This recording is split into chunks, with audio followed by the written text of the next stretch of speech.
Hi everyone. Good to see you on my channel today. Today I will tell you a wonderful story. It is full of love and kindness.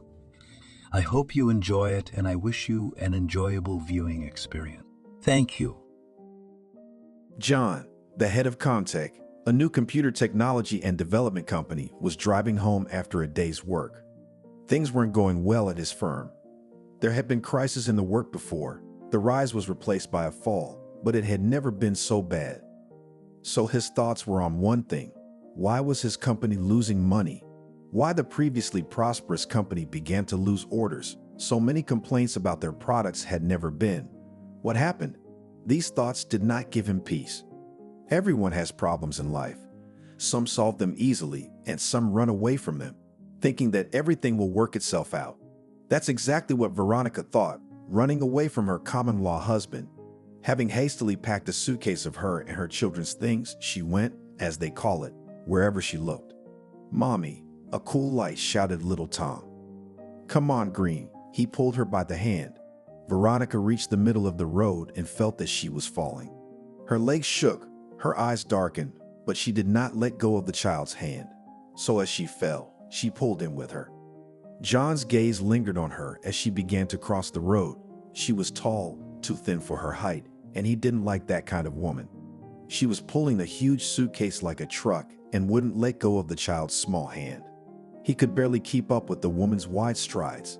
While John watched her, the woman had collapsed onto the pavement and was now lying in the middle of the road with the baby crying and screaming for mommy. John was confused for a moment, then jumped out onto the road and picked up the woman and carried her into the passenger compartment of the car. Picked up the suitcase, the baby, and took her to his house. In such situations, one had to think fast, so he called a doctor friend and asked him to come to him urgently.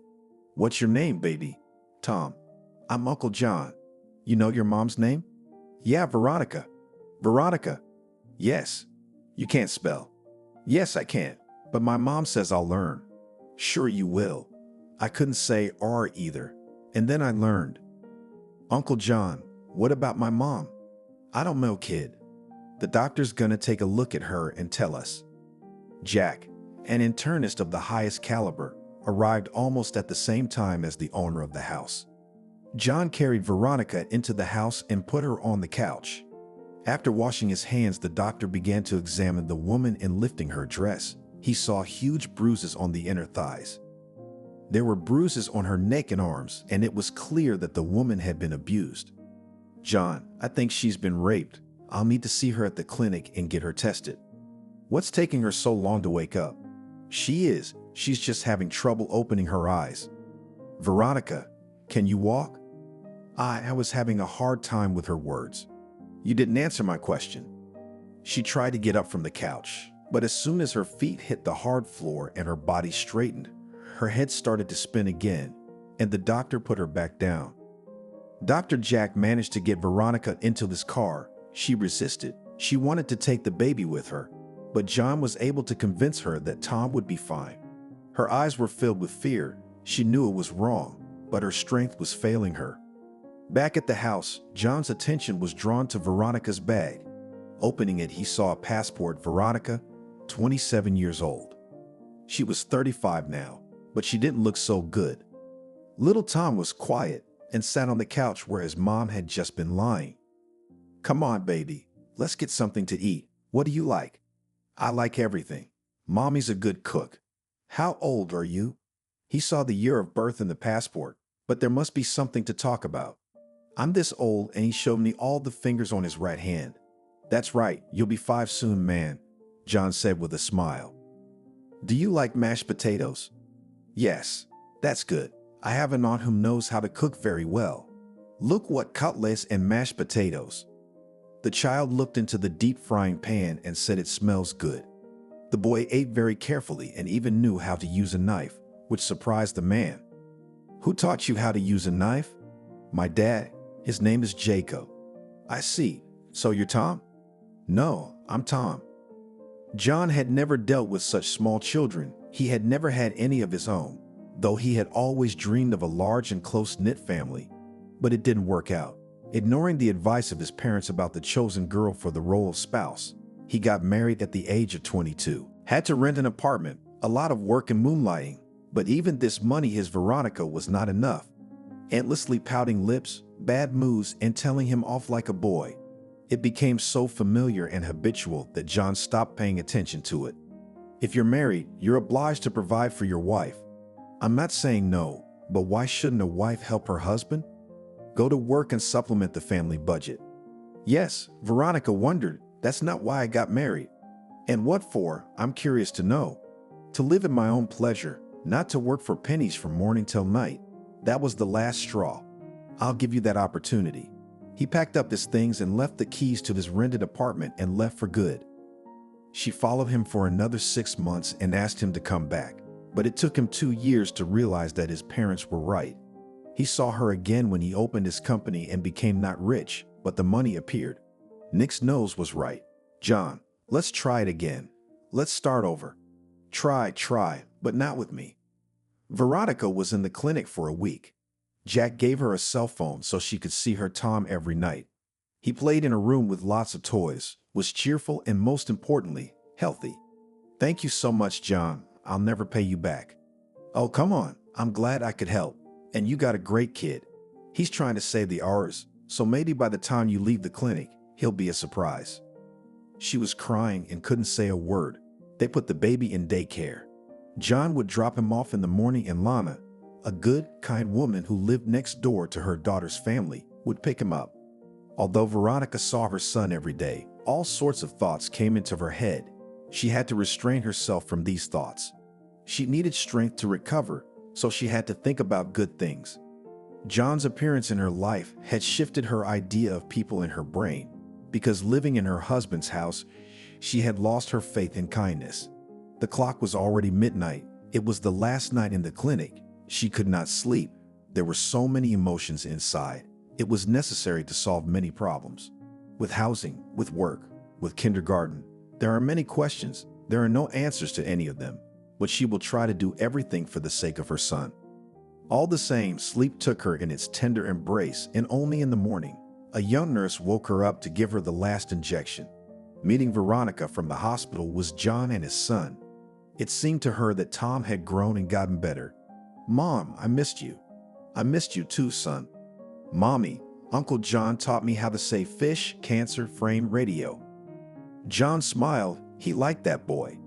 Thanks, John, for everything. Glad I could help. John, please take us to the hotel and I'll start looking for an apartment tomorrow. I'll pick up your stuff later, okay? How about this? You'll look for an apartment in my house. I don't want to drag the kid around to hotels. Then he has to go to kindergarten tomorrow. His teachers praise him. He's already found a girlfriend there. Son, don't make any decisions without your mom. Uncle John says a man should be independent and reliable. Oh, you guys are getting serious. I'll talk to you later. Yeah, let's go home. The table was set. Tom was getting the hang of it. He knew his way around. He felt at home. Lunch turned into dinner and my son fell asleep in Veronica's arms. She put him to bed and returned to the table. Is everything all right? John asked, looking into the woman's eyes. Everything is just fine, Veronica replied, running her palm through his hair, then over his face, bringing a smile to John's face. He's learned to play gadgets and he can spell the letter R now. He really wanted to be home in time for you to come home from the clinic. This is really a surprise to me. Thank you. How did you get him into daycare? I know it's not easy. Lana's daughter, who picked him up from daycare, is the supervisor. It's simple. There was silence for a moment. Veronica spoke first. You probably want to know what happened to me. She looked at John, of course. You must know who you let into the house. But I don't think we can do it in one evening. You'll have to stay at my place with my son. Well, if you're not too bored with us. Not at all. I was born and raised in the country. You may have noticed that I'm tall. That's great. Probably only in the village they called me Kolomenskaya Versta, or fireman's messenger, whoever liked it. I didn't pay much attention, but I was a little offended. Boys were shy to approach me because they were all shorter than me. My parents were simple people. My dad worked on a tractor. My mom was a milkmaid. She worked from morning till night, so my grandmother brought me up. She was the only one who knew what they called me at school. I'll never get married like that, Grandma. Who needs such a pole? Don't be in a hurry. At the right time, the right man will find you. I believed my grandmother, and when I met Jacob, Tom's father, I thought my grandmother's words were prophetic. He did find me. After high school, I went to the county seat and went to college to become a model designer. I've always been an excellent draftsman. Skinny, long, but as I grew up, I gained meat, rounded out, and in college, they started calling me a model. What have you forgotten in this college, said the girls in the group. With your height and figure should go to modeling. So after graduating from college, I went to New York. Casting passed and began to work as a model. It was hard work, I was tired, but they loved me in the sense that it was easy to sew on me. It was at one of these shows that Jacob saw me, and it was a siege. He was 10 years older than me, handsome, dressed expensively, but I was afraid of him. He looked like a bandit. No, not the knife-wielding kind, but the kind of gangster they call a businessman now. He had a fiery temper, and it was better not to get under his hot hand. And I'd been hit more than once. That's why I was afraid of him. He never suggested marriage, but he provided for me. And when Tom was born, he was glad. I thought that was happiness. I just never got to see the real happiness. I tried to leave several times, but immediately I remembered hard times, debts, lack of money. My friend kept whispering in my ear, "You're a fool, Veronica. Everyone envies you. Such a man paid attention, wanted a child from you, and you? Remember, my dear, that figure, breast, and everything that you have on your face is temporary. And this temporary comes so quickly that it becomes scary, and you are in the group of divorcees rushing. Take into account, you are a special divorcee with an extra, such not every man will pull and in general will want to pull, who needs someone else's kid and not put off leaving every time. But this time was the last straw. Did he rape you?" John asked a question and regretted it at once because Veronica shrank, her hands shook, and the answer to the man was silence, oppressive, sepulchral, pressing like a tombstone. "Did he rape you?" John asked the question and regretted it immediately because Veronica clenched, her hands shook, and the man's answer was silence, oppressive, sepulchral, pressing like a tombstone. The eyes of a frightened woman looked up at him. She clasped her trembling fingers around the hot mug, from which there was a pleasant tea aroma, and taking in more air, wanted to answer his question, but she didn't. "Whatever you tell me now, I won't run away with my heels clicking. I'll help you if I can. You're safe here. This is my home, and only the person I want here can enter it. I apologize for the situation on the road," and she's blushing. Come on, no one is immune to asshole violence. Only the last asshole would raise his hand to a woman. I always thought that, besides hands sure of strength, a man should have a heart. That a man should take the initiative. We've completely forgotten the age of romance. Now it is not fashionable to invite on a date, to the movies on the last row, treat ice cream. You go straight to. She looked at John, and he did not avert his gaze. Many of her statements he agreed with. He watched her nervously walk around the table, sipping sips of her long, cool tea. She was indeed a tall girl. If he was 6 feet tall, she was about 10 centimeters shorter. Very thin, but it didn't affect her face. She had the right shape. Her eyebrows may be a little thicker than today's fashionistas wear, but those freckles could drive any man crazy. Blue eyes. Her nose was a little upturned, like Tom's, and her lips were her own, without silicone. Her hair was in a ponytail now, but when he carried her into the house, after she'd fallen, it had spread out on the pillow. It was long and heavy, but she was a dyed blonde. Not a beauty, but very pleasant and far from shallow.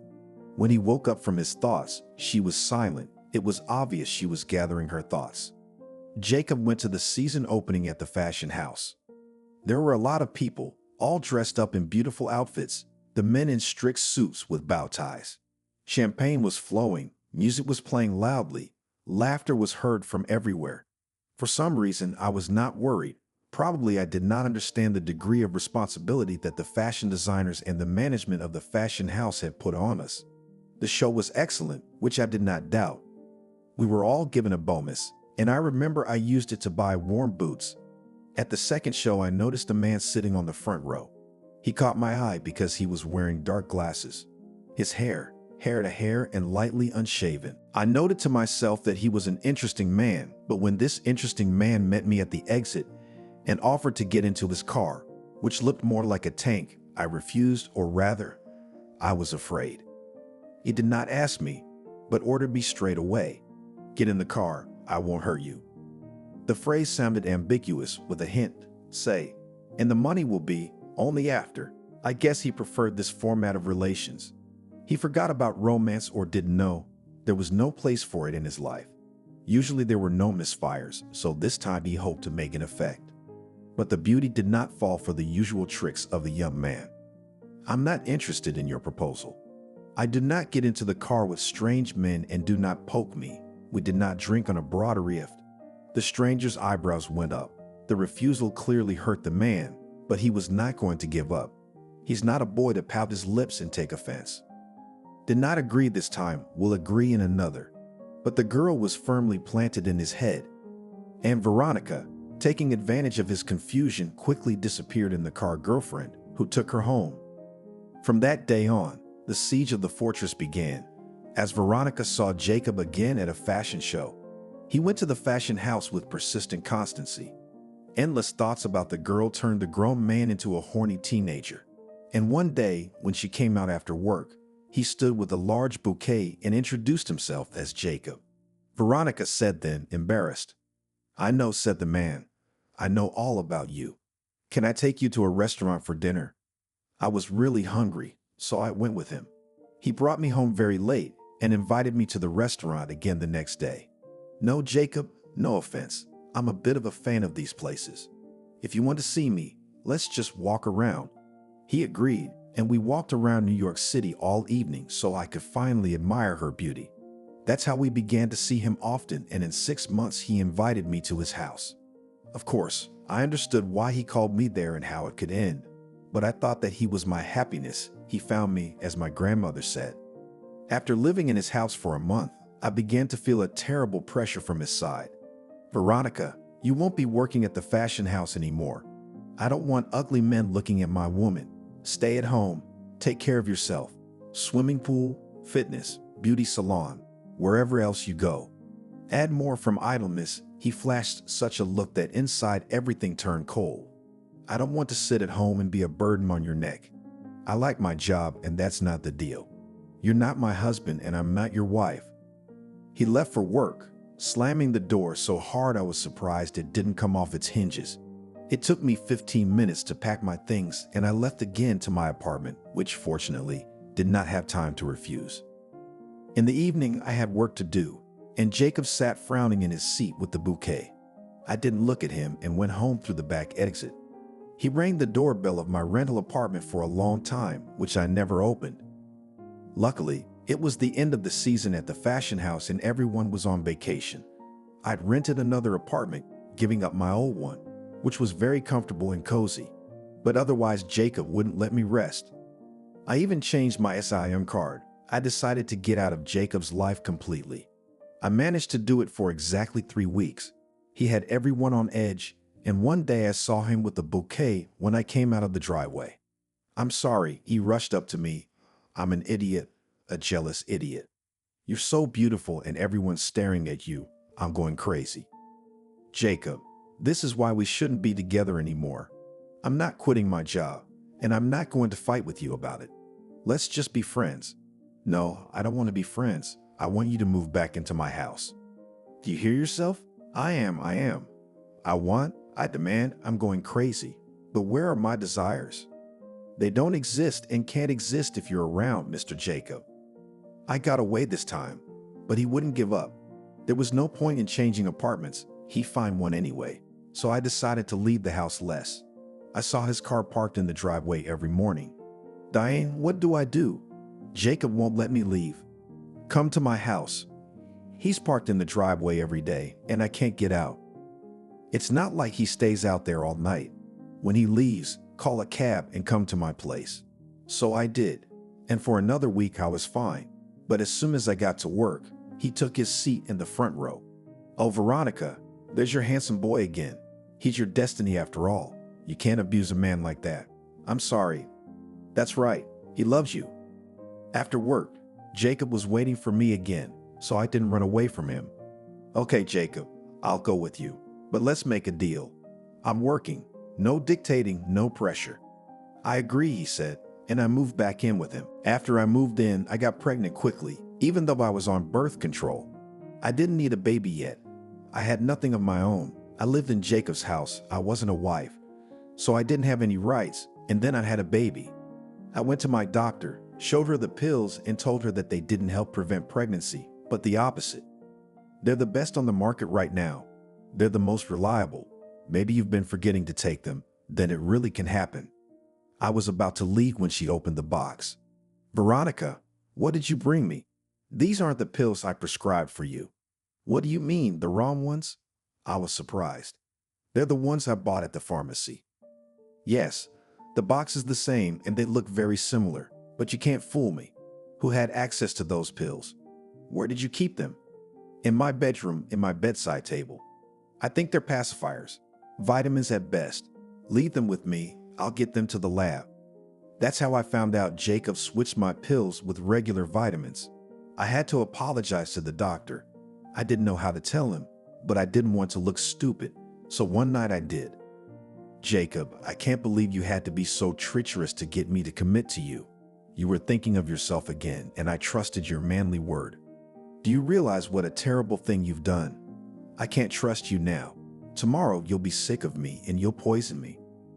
Fortunately, he did not start to gawk with surprise and refuse, and immediately said that I am very stroppy and tame me can only a child. So ended an episode in my life called The Taming of the Shrew. I was saved by my height and thinness. I worked practically until I gave birth, under Jacob's evil stares. Tom was born, my sweet son, my joy and pride. Everything had changed in the house except one thing. I was still not Jacob's wife. It was all right with him. He loved his son and did everything for him. Now he was happy. I was at home with the baby, never going out. He brought everything. Groceries, things, diapers, everything. I only went out for a walk with Tom, and then around the house under the supervision of the guards. Then I realized what a golden cage was and how I wanted to escape from it.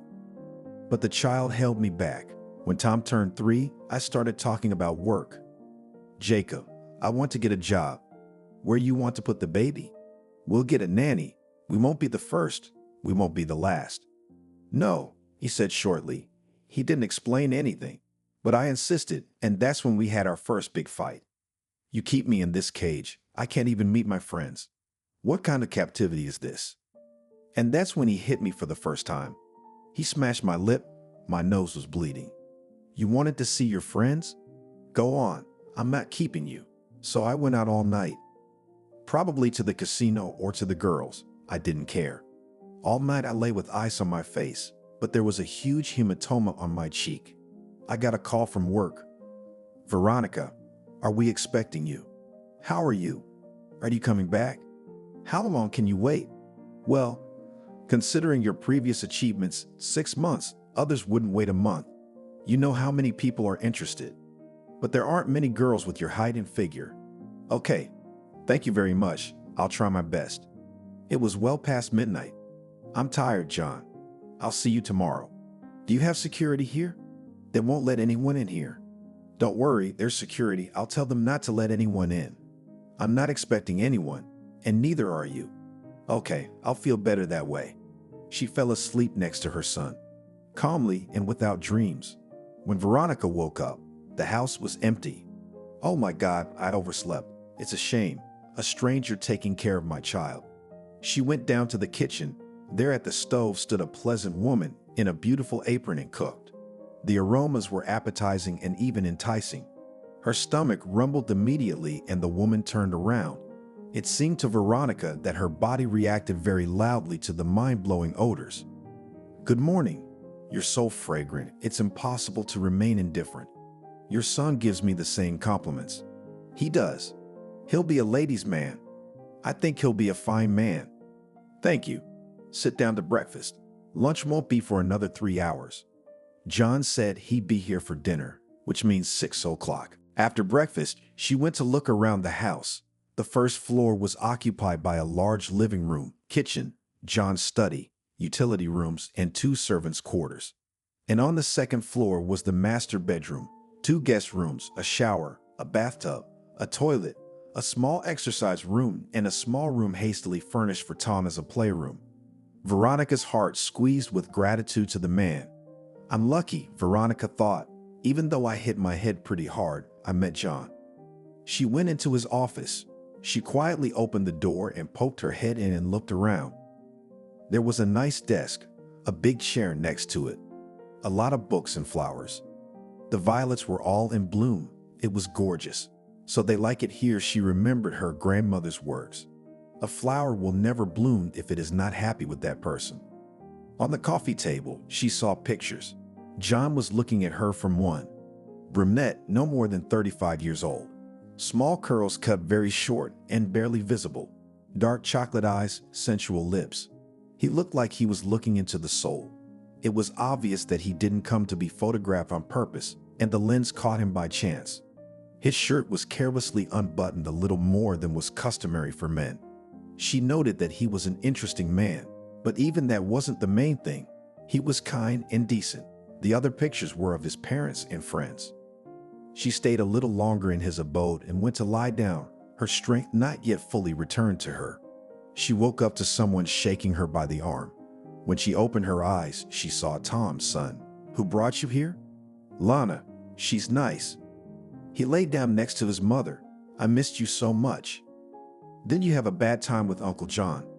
He's interesting, but I missed you. My darling boy, I've been dying to see you too. But the doctors wouldn't let me go until the treatment was over. It was just the 2 of them at dinner. John didn't show up as promised. They didn't wait for him and fell asleep. John had a lot of problems at the company. His security service did not sit idle and checked all the streams where the information goes from whom and, most importantly, to whom. Tomorrow, John allowed all the employees to leave from lunch under the pretext of sanitizing the cafe on the floor below. He and his guys stayed the night to set up the security cameras. For the surveillance cameras, John supervised all the work. The security guys were great. Not jocks, bouncers, just smart. They took a few people at a time and came to John a week later with the results. It was all on a flash drive. John was furious. The person he trusted the most was working for the man who was ruining his reputation. All right, Mickey was feeding him information, and Tony, why is he off the hook, is our biggest customer. So this Christian guy fights with Tony, letting him know we're so cheap, working on 2 fronts. Who's Christian? Never heard of him. He's an ex-gangster, used to dealing in the 90s, thinks he can do it now. Find out more about him. All right, I'll have it on your desk in a couple days. Keep the cameras on a permanent basis. I'll only trust them after I've checked. I want Mickey in my office first thing tomorrow morning. Look the bastard in the eye. See what he's been missing. He arrived home in the morning, quietly showered, and went straight to bed. But he woke up at 7 o'clock, as usual. Tom came into his room. Come in, John told him. The boy climbed up on his bed. Are we going to kindergarten today? Do you want to? I don't want to go a little bit. I want to be with my mom. Then it's settled. You have today off, tomorrow, and the day after tomorrow. That's how long you can be with your mom. Thank you, Uncle John. He took his face in his little hands and kissed him on the cheek. John felt it. It felt incredible. He had never felt like this before. Everything was turning over inside him. The contact with his palms let something warm and important into his heart. At some moment, he even wanted to press him to his chest, to feel this childish sincerity and to see his smile without 2 teeth. I'm getting old.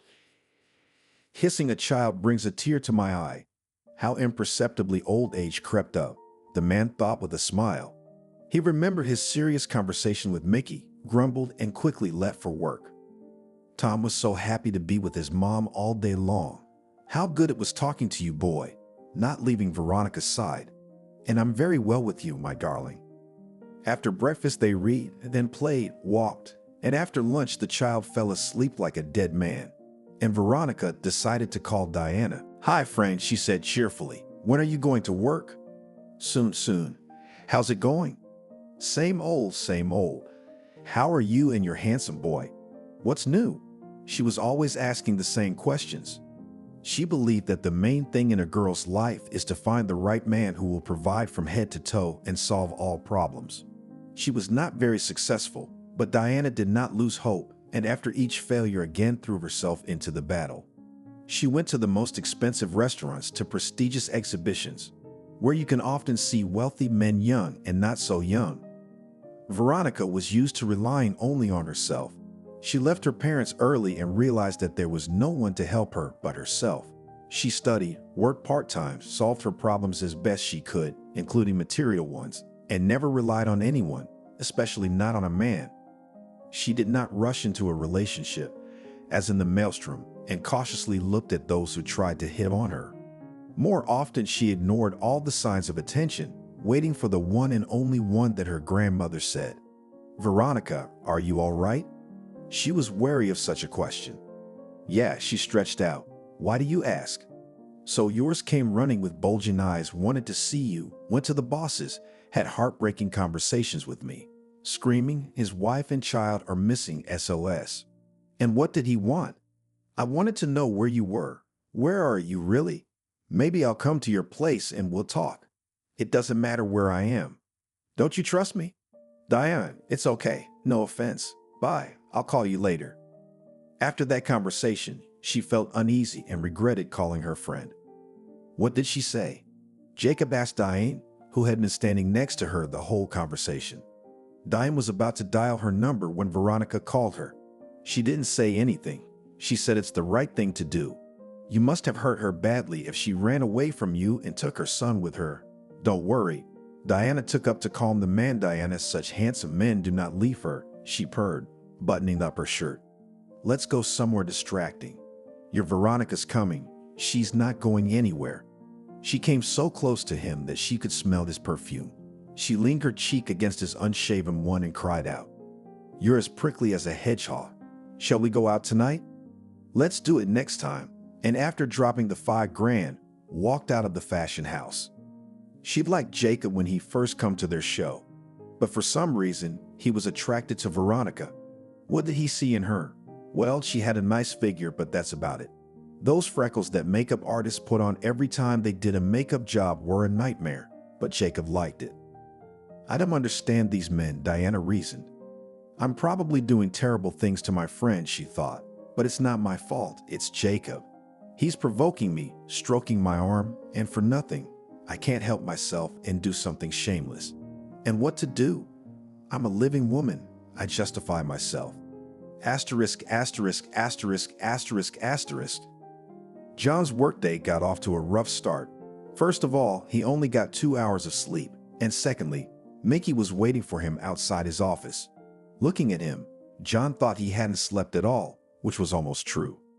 He'd come to work straight from the casino. I guess he hadn't completely lost his conscience, because it was embarrassing to look John in the eye. He took him to work for him, taught him a lot of things, and considered him his friend. But Mickey was on the money. He was not only a good programmer, but also a talented mathematician. He developed an algorithm on how to win at casinos. It did not work at once. About a year he developed, tested in theory, and several times in practice. And all this time his program did not fail. He bought himself a nice car, a small apartment, though not in the center, but his own. After the first winnings, he visited the casino 2-3 times a month to check the new changed algorithms, and again Mickey was a winner. He was noticed and the casino workers became simply afraid of him, but he didn't abuse his luck. Once noticed, the very angry looks, did not give the appearance, but did not go to the casino for 3 months. He began to live large, changed the apartment, a more prestigious in the center. He started vacationing abroad. This could not afford even the owner of the company, Comtech John, but Mickey could. When asked by a friend where such opportunities came from, Mickey replied briefly, "Luck." One day, leaving the casino, he was stopped by a man. He was dressed expensively. Mickey now immediately recognized branded clothing. "Listen, kid, tell me the secret to your success." To tell you the truth, Mickey was scared. "It's called luck. Don't take me for a fool. I know a little bit about computers too, and I used to be good at math. Tell me." "There's nothing to tell," said Mickey, getting in the car. But the man was persistent. Look, I'm not for free. Whatever dough you want, I'll pay you. I don't need your money when I work for a great firm and casino luck is on my side. He thought he told his new acquaintance enough to get him off his back. But he was wrong. The new acquaintance wasn't backing down. One day, getting into the car after another good win, a lanyard was thrown around Mickey's neck from behind. He wheezed, kept the Veronica around his neck, making it a little easier to breathe. And only when his arms were hanging like whips was the grip loosened by patting him his cheeks. "Shall we talk?" an unfamiliar voice asked. Mickey could only nod. Taking a bottle of water and sipping almost half of it, he turned around. In front of him sat what appeared to him to be an unfamiliar man who had told him to keep the car lights off. "Ready, awake?" "Ready," he wheezed. It would have been a long time ago, and opening the door, Jacob shouted, "Go, he's ready." A familiar man sat down next to him and introduced himself, Jacob. Mickey said and grinned wryly, realizing that the man sitting across from him had known all about him for a long time. Jacob asked in a winning voice, "Look, I don't have anything to tell you. I have sketches, numbers, calculations, and they won't tell you anything, much less help you, and I can't explain anything." "Do you play blackjack or poker?" Jacob asked interestedly. "I play everything. I'm interested in where and how accurately my algorithms work." "You're not bluffing." Mickey didn't dignify him with an answer. He felt superior to the man who was listening with his mouth open. "I can tell you what bets to place, but I won't be playing that day. But let's agree that I'm not going to stand behind you for the rest of my life." "Okay, a month." "No, that won't work. I'm not at the casino every day. Let's do it 3 times. "No, that's not enough. 5 times." "Okay, 5 times and don't come near me again, especially not with a lanyard." "It's a deal." The evening at the casino began with Jacob undecided. He stood between the roulette table and the poker table. He chose roulette. The bets were placed and the game began. Jacob's game started right away. Tonight was clearly his night. Mickey stood behind him and whispered in his ear. The roulette partner smiled wickedly, the smartest ones leaving the table and the bravest losing their last money. "Come on, Jacob. Let's go.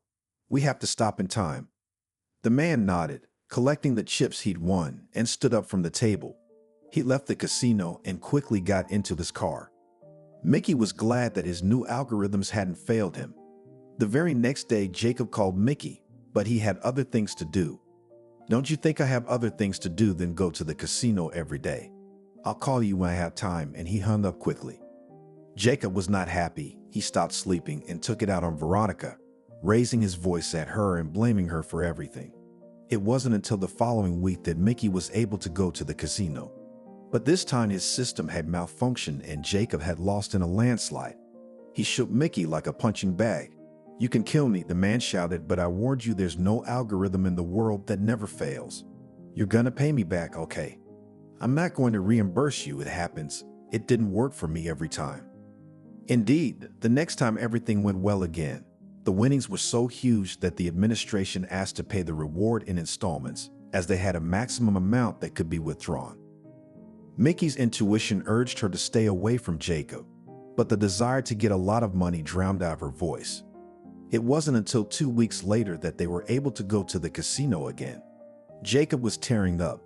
Mickey had a work emergency, so he had to stay late to get his assignments in on time. The 3rd and 4th camping trips were a failure, not at all. And Jacob had his fists in the air. Mickey had to take a week's vacation at his own expense, saying he had to go to his parents' house. Jacob was threatening him, and he'd already written him a letter telling him how much he owed him. But Mickey didn't have that kind of money.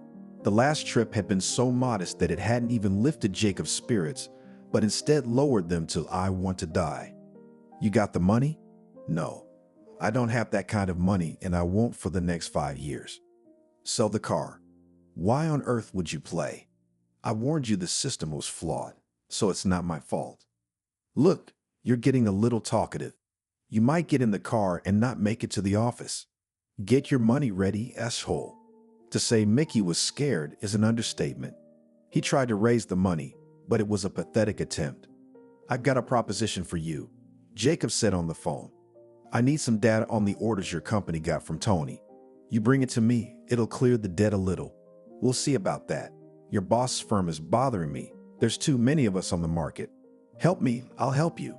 And he decided to do it, figuring he'd do it with his shirt on. And so John's troubles began. And now Mickey was sitting outside his office and didn't know what to say for himself. It was embarrassing to talk about the shirt that was closer to his body. He suddenly remembered how much good John had done for him. As soon as Mickey walked into the office of the head of the firm, John realized that he would no longer work and trust this man. John wondered how he could be his friend. Those running eyes, the crunching of his knuckles, the pale face, and completely insincere look. He was all fake. Right now, he didn't like this man at all. There were many questions about him, and the main one was why had he been so ungrateful? After stopping at the door, Mickey went to the desk and looked at the manager and said, "John, let me write a letter of resignation." "You will, because I can't trust you as I did before. Don't look at me like a beaten dog. You won't see any compassion for me. Believe me, I had no choice. There's always a choice. You just have to do it right. You did it wrong. Tell me who you gave it to." "John, I'd advise you not to mess with this Christian. He's a real asshole. You two deserve each other. Tell me." When Mickey stopped talking, John felt that his story was true, that he was sorry for what he had done, but he decided not to say anything to him yet. "So here's the deal. What you did for Tony and then sold to Christian, you fix it yourself. John, I want you to back out of this job and give me the money up front. It'll be easier." "What are you talking about? You're suggesting I give up. Where am I gonna get the money to pay you back like you're suggesting? I pay my employees' salaries and you too. You don't want to give it back. It's a lot of money." Mickey shook his head. "Well, I don't think anybody would. You're going to call Tony and tell him you've come up with a much more interesting solution to his order." "But I haven't." "I see. Here's your assignment for the week. Work hard and surprise Tony. Then you write a statement and I'll never see you again." John's week was up, and he was still there. Nothing interesting came into Mickey's brilliant head. Friday night, John called him in. "How'd it go?" Mickey replied, shrinking back. "I'll give you an update on Monday. I've still got to check the calculations."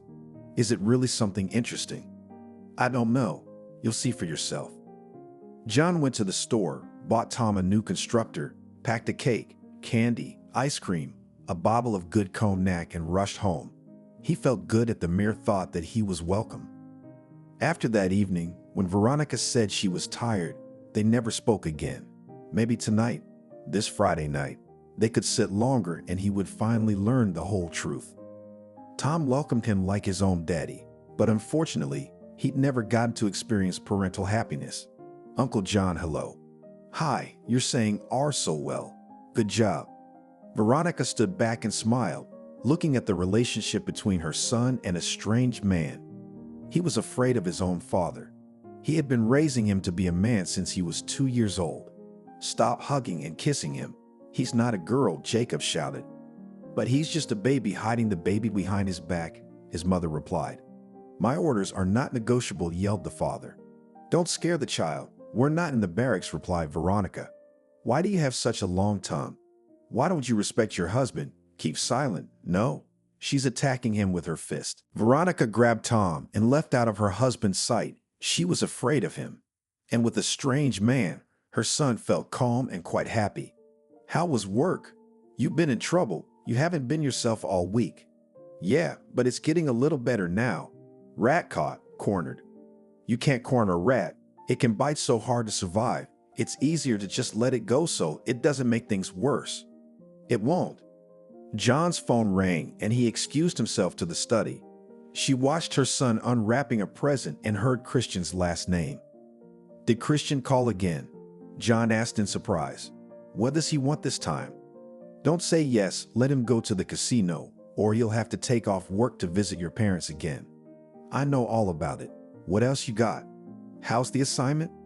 "It's good. You've got a good head. Bye." Looking into Veronica's frightened eyes, John asked, "What's wrong?" "Who's Christian?" "Sorry, you were talking loud."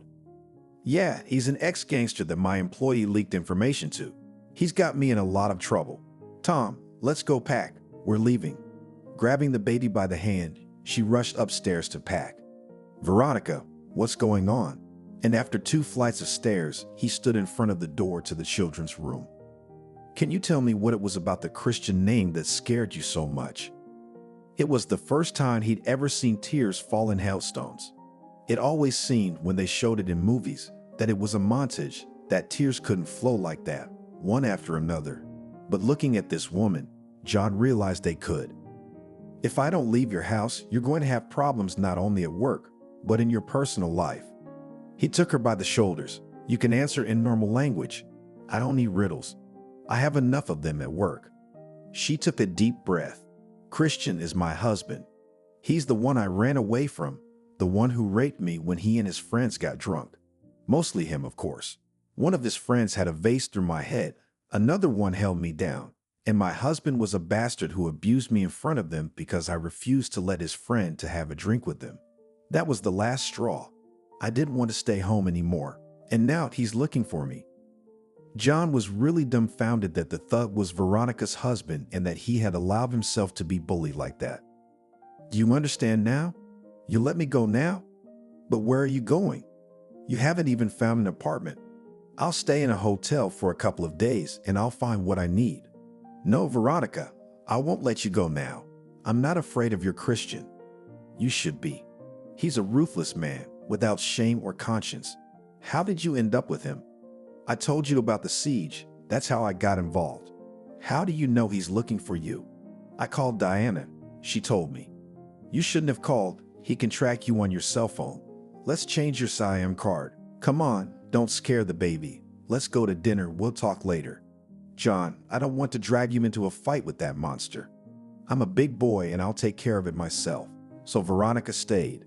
It was already 10 o'clock in the evening when at last Tom got tired of playing and running around and went to sleep.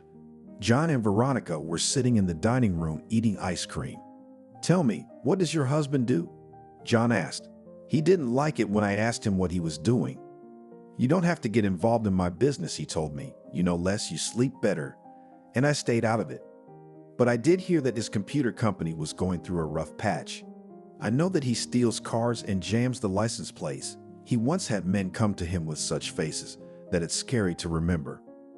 I've always tried to stay out of their sight, and Jacob's just as bad. "Veronica, make your specialty coffee for the guests." And I was shaking, trying to put everything on the table and run away. They were always arguing, fighting, and they used a lot of bad language. "My child." And I would go to the back room so my son wouldn't hear this outrage. "I'm sorry I asked you to tell me," John said guiltily. "The memories are difficult, and I can tell you're uncomfortable." She didn't answer him, but continued. "The last time they came, they were strangers, young guys, quite handsome. I even thought, well, this time it would be without any language and the negotiations would be quiet. But no. One of them caught me by the arm and pulled me down onto his lap. Jacob jumped up and hit me. "Why are you wiggling your ass in front of men? Get out of here."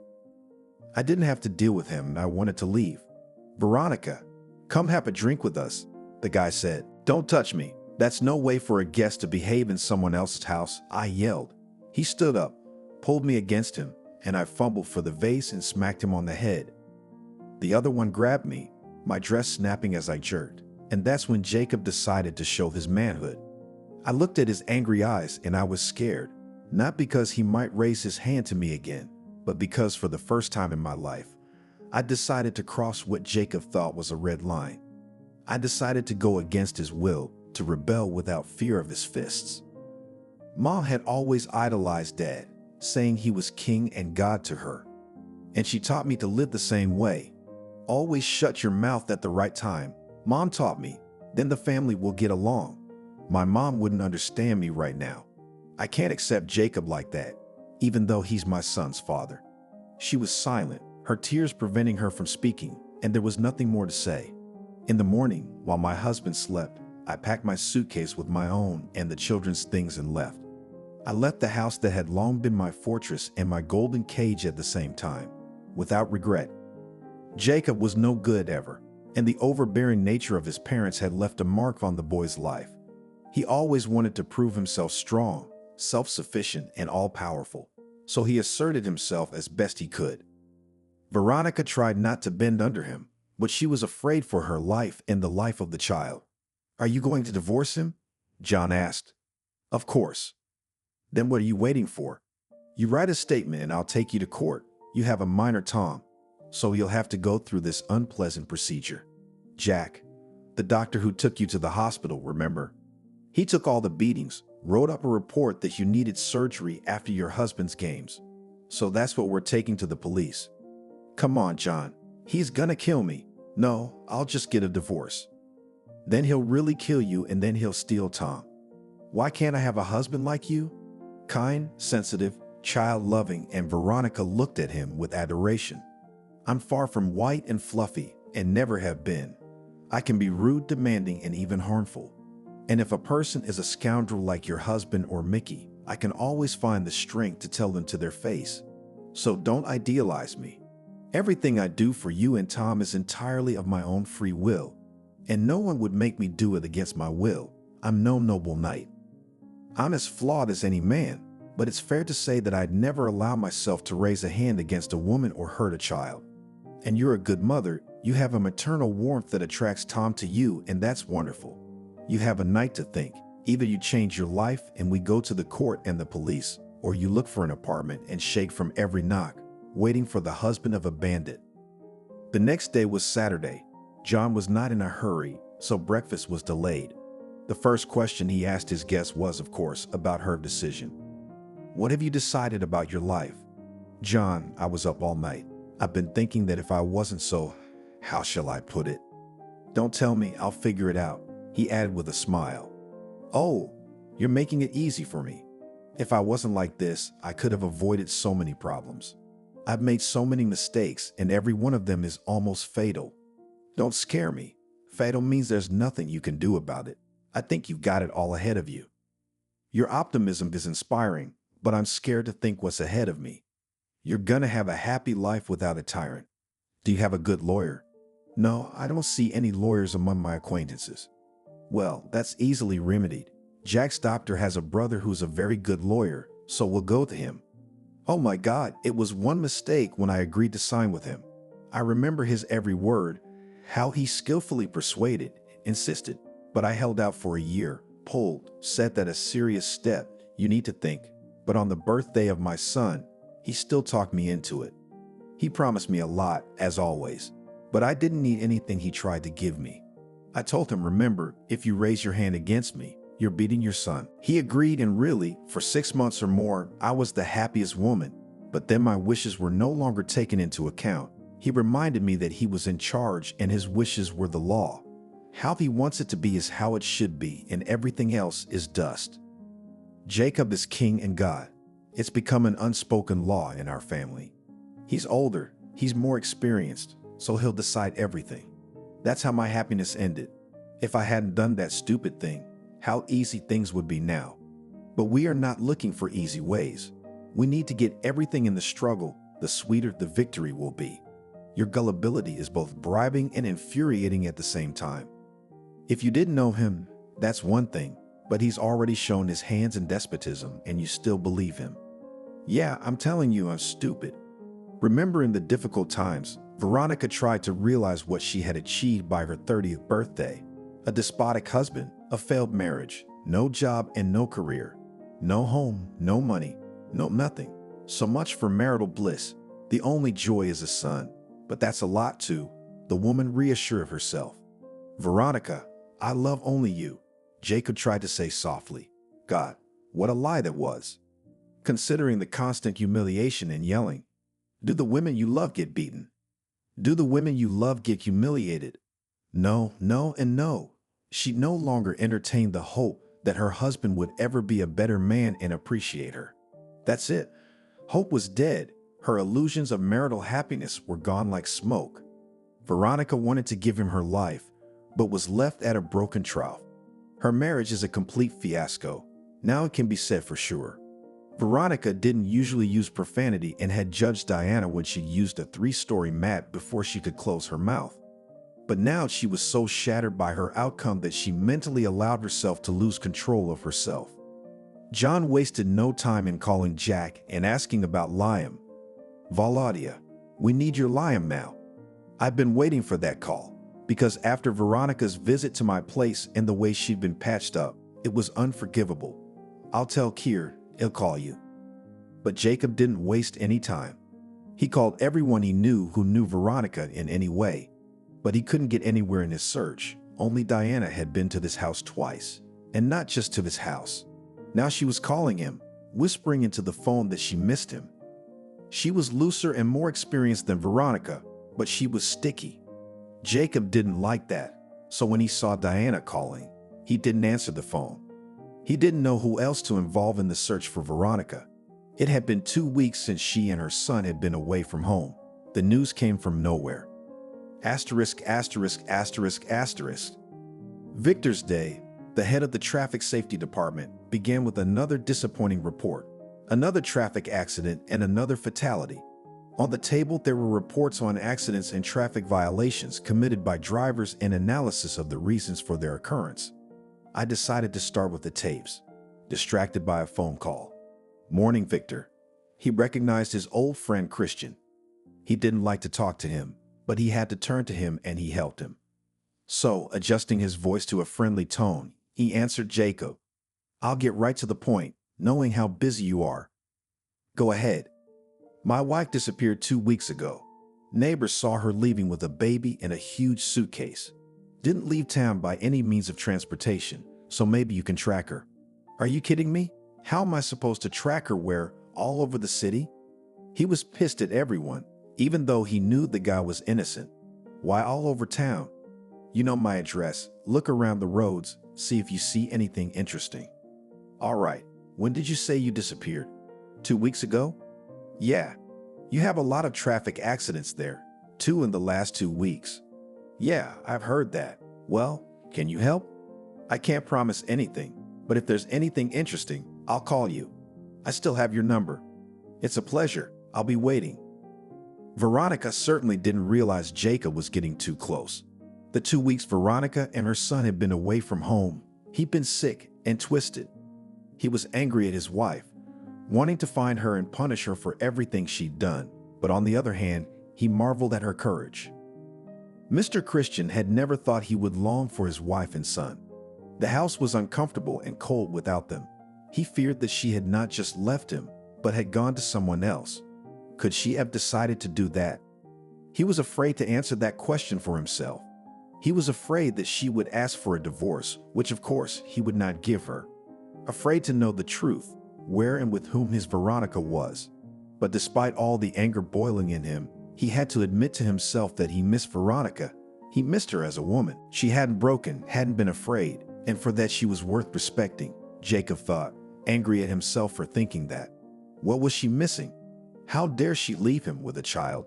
He had no answers to those questions. Jacob had lived with this woman for almost 7 years, and no matter what troubles happened between them, he had grown accustomed to her and loved her. He'd been unfaithful on occasion, and what man doesn't? But male adultery is quite different from female adultery. God made men that way, there's nothing you can do about it. His face was twisted with anger, and he didn't know what he would do to her if she were home right now. Yes, he wasn't the perfect husband. He'd hurt her. It was true. But why leave? And then in the collapse of relationships, and families are always guilty of both. I saw his family and parental relationships in front of me. His father had always beaten his mother in front of little Jacob. He remembered how she used to wail when her husband chased her around the room. Don't. Calm down. It was awful. He felt sorry for his mother and he stood up for her. But she wouldn't go anywhere and she wouldn't take him away from his father. And when his father died, his mother didn't cry, just stood there looking blank. The neighbors would tell her to cry. The mother looked at them and answered, "I cried all my tears when he beat me. There was nothing left." The women nodded understandingly and hugged her by the shoulders. Mother did not live long, but even the little that the Lord gave her, she walked with a smile and did not look back with fear. Those must have been the best years of her life. And his wife, what was she missing? A house full of trees, a beautiful son. You can't understand these women, Jacob thought, lying on the couch. He'd been neglecting his business a little, missing calls from his partners, Veronica on his mind. On Monday night, he got a persistent call from someone who didn't want to pick up the phone, but who wanted to talk to him. "Yeah," he barked. "Jacob? Well, who am I? To whom do I have the honor?" "I'm your wife's attorney, Veronica, representing her in divorce proceedings. My name is Liam. I prepared the divorce and property division papers. You'll need to review them, consult with your attorney, and give me an answer. The terms are more than good. Your spouse isn't out to rob you." Jacob jumped up from the couch. This was a well-known and very expensive lawyer. "Where did my wife get the money to pay for your services? Is that all you're interested in? Don't you have any other questions?" the lawyer asked in surprise. "Where is my wife? I must talk to her first. I'm not authorized to give you her whereabouts. If she finds it necessary, she'll call you herself. Have a nice day." So she filed for divorce? She's offended, Jacob thought. He dialed her number, but nothing. She changed her "Says I am" card. He threw the phone down angrily. Liam arrived Sunday night. John went out with Tom, and Veronica had a long talk with the lawyer. He was a man about 50 years old, gray-haired, with a very soft, ingratiating voice, which disposes to a frank conversation. In a couple of hours, she laid out to him all the reasons why she no longer wanted to see her husband. "I hate him. I don't want to talk to him. I don't want to live in the same house. I despise him as a man and I want nothing to do with him. Let him sign all the papers and give me a divorce. I'd like to part with him in a good way. Maybe you should think about it. You have a child, a boy. He needs a father. And if his father disgusts me, shouldn't the child see happy parents? He'll only learn to beat women and hate his father. I won't stop them seeing each other, but I won't live with him. You're a determined woman, and you're tough on your husband. Every word you say is a sharp knife. If he heard you, he'd be hurt and offended," said Liam. "Nothing. For his cheating and his abusive behavior, he deserves it. I lived with that monster for 7 years. He's broken all my wings. I'm an unhappy woman," Veronica confessed to the lawyer and cried. "Only my son was a ray of light in that dark kingdom. Only by looking at him could I live in his father's house. But recent events have put an end to our family relationship. The limit of my patience is over. I want a divorce, and let him live as he wants and with whom he wants. He's always had a lot of women. He's never had enough of me." Liam looked at Veronica in her sad eyes and added, "Everything will be as you want it to be. Don't worry about it." Tuesday morning, he got a call from Victor. "Jacob, come over. I have an interesting movie for you." I drove in with a whistle of tires. His tank took off. Jacob was in such a hurry that he was literally flying to meet Liam. He ran into the office, forgetting to say hello, and asked, "Did you find her?" "You'll see for yourself, but the big suitcase and the little boy are present." "That's her," said the man with the abnormally shiny eyes. "You sit down and calm down. Otherwise, I won't show you anything. Take a sip of water." Jacob took a deep breath, drank some water, and really calmed down. "Is that it? Are you okay?" "Yeah, sorry. Look," and he turned the display to him. Looking carefully at what was happening on the screen, he recognized Veronica at once, but when she fell, he even flinched. "What's wrong with her?" he asked the Liam. "I don't know. Keep looking." The traffic resumed, and a young man got out of one car, lifted Veronica in his arms and carried her into the cabin, then took the suitcase, put it in the trunk, and put Tom in the back seat. He slammed the door shut and drove away. Jacob sat there, unable to say a word. Where was he taking her? Hospital, I think. There are 2 clinics along that road. You'll have no trouble finding out if she's there or not. Here's the license plate number of the rescuer. That's John. They own a company called Comtech, and this is his address. Look for your fugitive if she wants to come back to you. She's my wife, and she should live where her husband lives." "I agree, only she doesn't think so because she hasn't come back yet. Maybe she's in the hospital, unconscious, but she's got her papers on her." "I think so. And the baby would have been returned to you. The police would have found you, I'm sure of it." Jacob was sad, but he didn't forget to say thank you. "I'd owe you one." "You want me to pay you back with money?" "No, I don't need money. If there's a problem, I'll come to you. It's a deal." He found the clinic where Veronica spent a week. They called the doctor Jack. "Hello, Jacob said, smiling sweetly. He obviously wanted the doctor to like him. Jack knew immediately who was in front of him. What can I do for you? You had Veronica here a while back. I know who you're talking about. Who are you? And what are you interested in? Jacob cheered up. The doctor was clearly in a good mood to talk to him. I'm Christiane's husband. I'm interested in what happened to her and where she is now. I don't know where she is now because I'm a doctor, not a policeman. You'll tell me what happened to her now. Go ahead. I have nothing to tell you except that she ran away from me 2 weeks ago with the baby. That's it. Well, yes. What else did you want me to tell you? How many people raped her? Jacob looked startled at the doctor. What are you talking about? She had multiple lacerations. She was patched up, pieced together. All the beatings were removed, every bruise was recorded, and a doctor's report was written on the woman's condition after the surgery. I advised her to go to the police with these documents. I think they'll be interested in you. Any other questions for me? No. And the doctor left without saying goodbye. Mr. Christian didn't expect such a turn of events. When he left the clinic, he called his friend at the police station. Valera, it's me. Did they say you filed a report against me? Yes, yesterday. Why would you call me? You understand, I had it in my hands for 2 hours and they took it to the prosecutor's office. It's a very serious and competent document. The doctor's report is written to the letter. There's nothing to fault. Every bruise you gave her has been photographed. It's over, Jacob. What does that mean?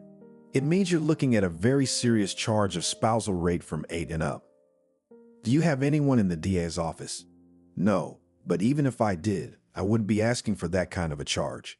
I suggest you make a deal with your wife. Kneel on your feet, apologize, and if she takes the complaint, you're lucky. He hung up without saying goodbye. Clearly, Veronica's got John's help. He can't forgive me for trying to ruin him. Okay, I'm not proud, soothed himself. A man can and lie on his feet, but the divorce will not give. With these thoughts, he went to John's address. Having called, he waited for the guard to open the gate, but the gate didn't open, only a small intercom window. Who do you want? I'm looking for Veronica and my son Tom. We don't have those. This is John's house and he hasn't had visitors in years. My nerves were on edge. Open up, you thug, Jacob shouted, pounding his fist on the massive gate. But the guard didn't even bat an eye, just slammed the window shut. Veronica and Tom were gone. John had moved them into his one-room city apartment, which had been empty since he moved out of town. That's what the lawyer said. It's wrong for you to hide it in your house. You could get in trouble. Move it to your apartment, and if they ask, say they're renting it. I'd even draw up a contract and put a price on it. You don't have to take the money, but it's the right thing to do. John did what Liam said. Jacob didn't want to leave John's house, where he thought his wife and baby were hidden. He waited until evening, but there was only one owner at the house. No one had come out of the house. Could they really not be here? Then where? Where should I go to look for them? I absolutely have to talk to Veronica. I'm sure I can convince her to take the application, Jacob thought as he drove up to the house. He'd been out of the office all day again, ignoring calls from work again. All his thoughts on his wife and child. All week he'd been driving to John's house, but all to no avail. If I don't find him by Monday, I'll hire a private investigator. He had more experience and more time. Jacob partly understood his wife. He heard her. He'd raised his hand to her on more than one occasion. Veronica decided to get revenge, punish him for all his tears. She was trying to numb the pain that was tearing her up inside. He could certainly ask for forgiveness, even give himself and her his word, but he wasn't sure if he could change his behavior. This is the way he's used to living. This is how his father lived. This is how the neighbors lived. He did not say it was right, but seeing it from childhood, he could not change himself. After the birth, his wife blossomed. She became seductive. All the men who came to visit him looked at her, but she got her way. He was driving along the central street of the city and thought about how to fix the situation. Standing under a traffic light, he looked around and saw his Veronica, his son in the company of John. How to get out of the car, he didn't know. There was a huge tail behind him and everyone was honking. He rounded the corner and jumped out of the car. He tried not to lose sight of them. When he saw the two of them, he felt a lump in his throat. The fuses blew all at once, and it was impossible to contain himself. They looked like family. Not a single thought in his head, only rage, anger, and spite, which were bad counselors. He couldn't feel his own body. It was as if it had atrophied. Pulling himself together, he ran across the road and followed them into the mall. He didn't find them right away. They were sitting in a cafe drinking coffee. Tom was having a brownie. "Hello, son." Daddy shouted the child and ran to him and his arms spread apart. Veronica immediately stood up. She was afraid he would carry him away. But Jacob wasn't going to make her angry. On the contrary, he wanted to show with all his behavior that he wouldn't do anything bad. "Hello, Veronica. I've been looking for you. I missed you so much. We need to talk. I'm not going anywhere with you." "All right, let's sit here at the table and talk." John didn't interfere as long as Jacob was behaving appropriately. He knew they had to talk anyway. "Veronica, you two talk here, and Tom and I will go to the game room." "Okay, just not for long." During those 2 weeks, her husband had become a complete stranger to her. She didn't even want to look at him. "How are you feeling?" Jacob asked with concern. "You make it sound like you're mocking me." "Veronica, I'm sorry. I was out of line, but to be honest, I don't remember much from that night." "That doesn't excuse you, and I'm not going to forgive you. I almost died after your games. I can't see you." Jacob could barely contain himself. He'd never let anyone talk to him like that. Men were afraid of him. Girls looked up to him with adoration, and his wife couldn't find the words. "I filed for divorce. This time it's serious, and I'm not backing down." "How are you going to live? Is this the one you're hoping for?" And he nodded at John. "I've never relied on anyone, just myself. If you remember, I was working and making a good living. I'll go back to the fashion house and Tom will go to daycare like all the other kids. We'll manage." "You shouldn't do that, Veronica. I love you." "That's a strange kind of love you got there, Jacob. You beat me, you raped me. You don't let me out of the house. You don't let me talk to my girlfriends. You don't let me work. You don't confuse the two. Is that what you call love?" "Love is different. No one said it would be easy to live with me. It's easy to love when things are good. You try to keep your feelings alive when things are a mess. Forgiveness is hard, but if you want to keep your family together." She didn't let him finish. "I don't want to, not at all. When I think of your fists, my whole body hurts. I've heard a lot that the key to family happiness is to accept a man as he is, not trying to subjugate him to suit your whims. That's hard, but you've never been able to do it, and more importantly, you've never wanted to. So let's end this conversation. You're gonna work this out with my lawyer." "Do you want money for a lawyer?" "No, I can handle it on my own." That John promised to help. "John saved me from dying. No one stopped for a car. He came out and helped me. So you should be thanking him, not bankrupting his firm." "What did you complain about?" "No, I was just comparing the facts."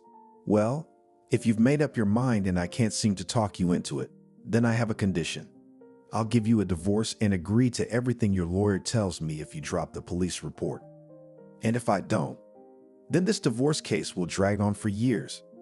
"It won't drag on for years. You'll go to jail, and I'll divorce you without your consent. Understand?" She was about to get up to leave when he tugged her arm roughly, pulling her back into the chair. "You will do as I tell you. I can't believe you're gonna let a kid have a black spot on his record. I mean, any decent organization is gonna have to show the father and mother. You don't care how your son is viewed. I don't think he'll thank you for it." Veronica thought for a moment. "I'll go to the child and think about your proposal in peace. How do I get in touch with you?" "Your lawyer will contact you. Goodbye." "Goodbye, Veronica. I'm not so easy to get rid of." "Oh, I don't need to be reminded of that." And she ran to the second floor to find Tom and John. "Where's Daddy?" the child asked when he saw only Mommy. "He went to work." "When are we going home?" Veronica looked at John for support, but he preferred not to interfere in family matters. "You'll have to decide that for yourselves," John replied to her pleading look. "Do you miss Daddy?" "Yes." Veronica didn't know what the right thing to do was, so she called Liam. "I wanted to consult with you." "Don't do it over the phone. I'll come over." "Okay." After her meeting with Jacob, Veronica began to have thoughts. She kept coming back to the life she'd led with her almost ex-husband. And the more she thought about it, the more panic overwhelmed her. What would her son say to her when he grew up? Why did you deprive me of my father? What will she say to him? Tell them how he beat her or worse, raped her. She would start pacing the apartment, rubbing her temples with trembling hands. The child misses her father. Does she have the right to put him away for a long time, a very long time, and Tom? Will he ask her again when they go home to Daddy? Everything had been so easy before this meeting, and after talking to Jacob, there were more questions. Her insides twisted at the thought of Jacob's satisfied face and the smug look he'd thrown at his rebellious wife. But she could handle it because she wasn't alone. The main thing was that she'd had the strength to leave, or she'd have lost herself. Anything can happen in life. You can lose everything in a moment, but losing yourself is the worst. Anyone who knows me will tell you that I'm stuffed up. I don't see my happiness, a spoiled girl to her rich husband, but how scary it is to have everything and not feel happy. She was ready to give the appearance of this happiness for a small apartment, the opportunity to work and be near her son, or maybe to hell with those thoughts. She tried to push them away, tired of them. Glancing at her watch, Veronica waited for the lawyer. The doorbell rang only 2 hours later. Sorry, Veronica, I'm late. Traffic was terrible. Well, thank you for coming. I've been waiting for you. Now I can't take a step without your advice. Calm down and tell me. He realized from her frightened eyes that Jacob had found her and was probably intimidating her. How did he find you? How did you know? I guess from your condition. I don't know. We were with Tom and John at the mall and he came up. He was trying to be very nice and peaceful, but I saw something in his eyes that others didn't. He was staring at me from the corner of his eye, like a beast. Anger, hatred, rage, those feelings that sizzle him. He said to take the statement from the police and then he'd agree to all our terms, and if I didn't, he'd make the divorce last for years. He's bluffing. If you don't take the statement, he'll get time served and you'll divorce him quietly. That's what I told him, but he frightened me that it would be a black mark on Tom's record. His father's an ex-con, and he might not get a good job. And then Tom threw himself into his arms, and now he's asking me when we're going home to Dad. So I'm confused. What do I do, Lime? Whatever we decide to do is what we do. Don't take anything. You burn your bridges. You don't want to go back. You of all people know this man. If you show him you have any doubts or worse, fear, he'll never let you live. That's not what I'm worried about. In court, there may be a question of how you're going to provide for the child. You don't have a job. You don't have a place to live. Those are all arguments against you. So only the father can bring him up.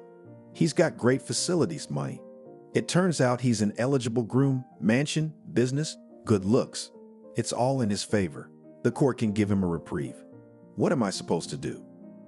Get a job right away. Put Tom in daycare. The apartment will be rented for now, but it's available. Otherwise, there will be problems. If the kindergarten is a problem, I'll help you. Okay, I'll call work tomorrow. I think it won't be a problem. He was tired today. He had one more difficult case to finish, but it was a lot of sweat. That's why Liam felt like he'd been drained. You're tired, Liam. Why don't I buy you some borscht? Tom praised me today. Did he? Well, then I'm in. The lawyer left an hour later, leaving Veronica to ponder. In the morning, she called the fashion house, but unfortunately, they were short-staffed and turned her down. It was a blow. She couldn't believe that there was no room for her where she had worked for several years. It was morning on the clock, and she no longer had any energy. It was as if she was being forced to unload rail cars. The fact that she wasn't being hired ruined her already bad mood. She called the model home again. It's me again. I'm sorry to interrupt you from work.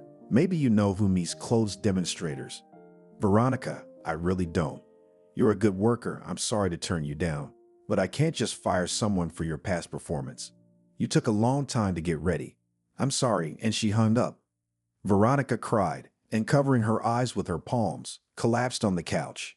She felt cornered. Nothing was working out for her. It was painful, hurtful, and she thought, unfair. And what are you so snotty about? The inner voice said. Is this a time to feel sorry for yourself? You're a fashion designer. Hold yourself together. Get your laptop and look. She jumped up. Tom was standing beside her and he was sniffling too. Mommy, why are you crying so loud? Are you scared? I'm sorry, sweetie. I just remembered something sad. She wiped her tears, titting her hair as if someone could see her, and opened her laptop. Despite her hysterics, despite her resentment that she couldn't do anything, after sitting at the laptop for 2 hours, she found a job opening at a sewing factory and called immediately. Yes, we need a fashion designer. Do you have any experience? Veronica had nothing to say. I graduated from college as a fashion designer. I have my own work experience. How many years ago? Maybe I'd better come. I see. No experience. You graduated from college about 10 years ago. She didn't specify how long, because the woman was right. She's got nothing. No career, no family. Young lady, are you still here? The woman on the other end of the line asked. Yes. Come by tomorrow at 9 o'clock. Bring your work. See you tomorrow. She didn't hope for anything. Even on a penny like that, the administration wanted someone with experience. In the morning, having collected Tom, at 9 o'clock sharp, they stood at the gatehouse. A pass was issued in Veronica's name and she entered the factory. The woman with whom she had spoken yesterday turned out to be a petite brunette, very pleasant looking. Who's that mommy's ponytail? She said to the child. I'm not a ponytail, I'm Tom. Will you go to work with him too? The woman asked sternly. No. The kindergarten is quarantined for the time being, but soon it will be open for children. Well, let's see your work, and you want to talk to the head of the experimental shop. It's our main department. It is there that new models of future clothes are developed. There we have modelers, designers, technologists who make samples of models. Finished her story, Megan. That was the name of this sociable woman. She opened a large folder with models and looked at Veronica. The patterns are old. We made them 5 years ago. Do you have any newer ideas? I have ideas. I just haven't had time to realize them, Veronica said in a high-pitched voice. Megan took her to the shop manager. Edward, here Veronica is the new girl. I told you about her yesterday. Will you talk to her? Yes, I would like to. In front of her stood a young man, blonde, with blue eyes and a dimple on his chin.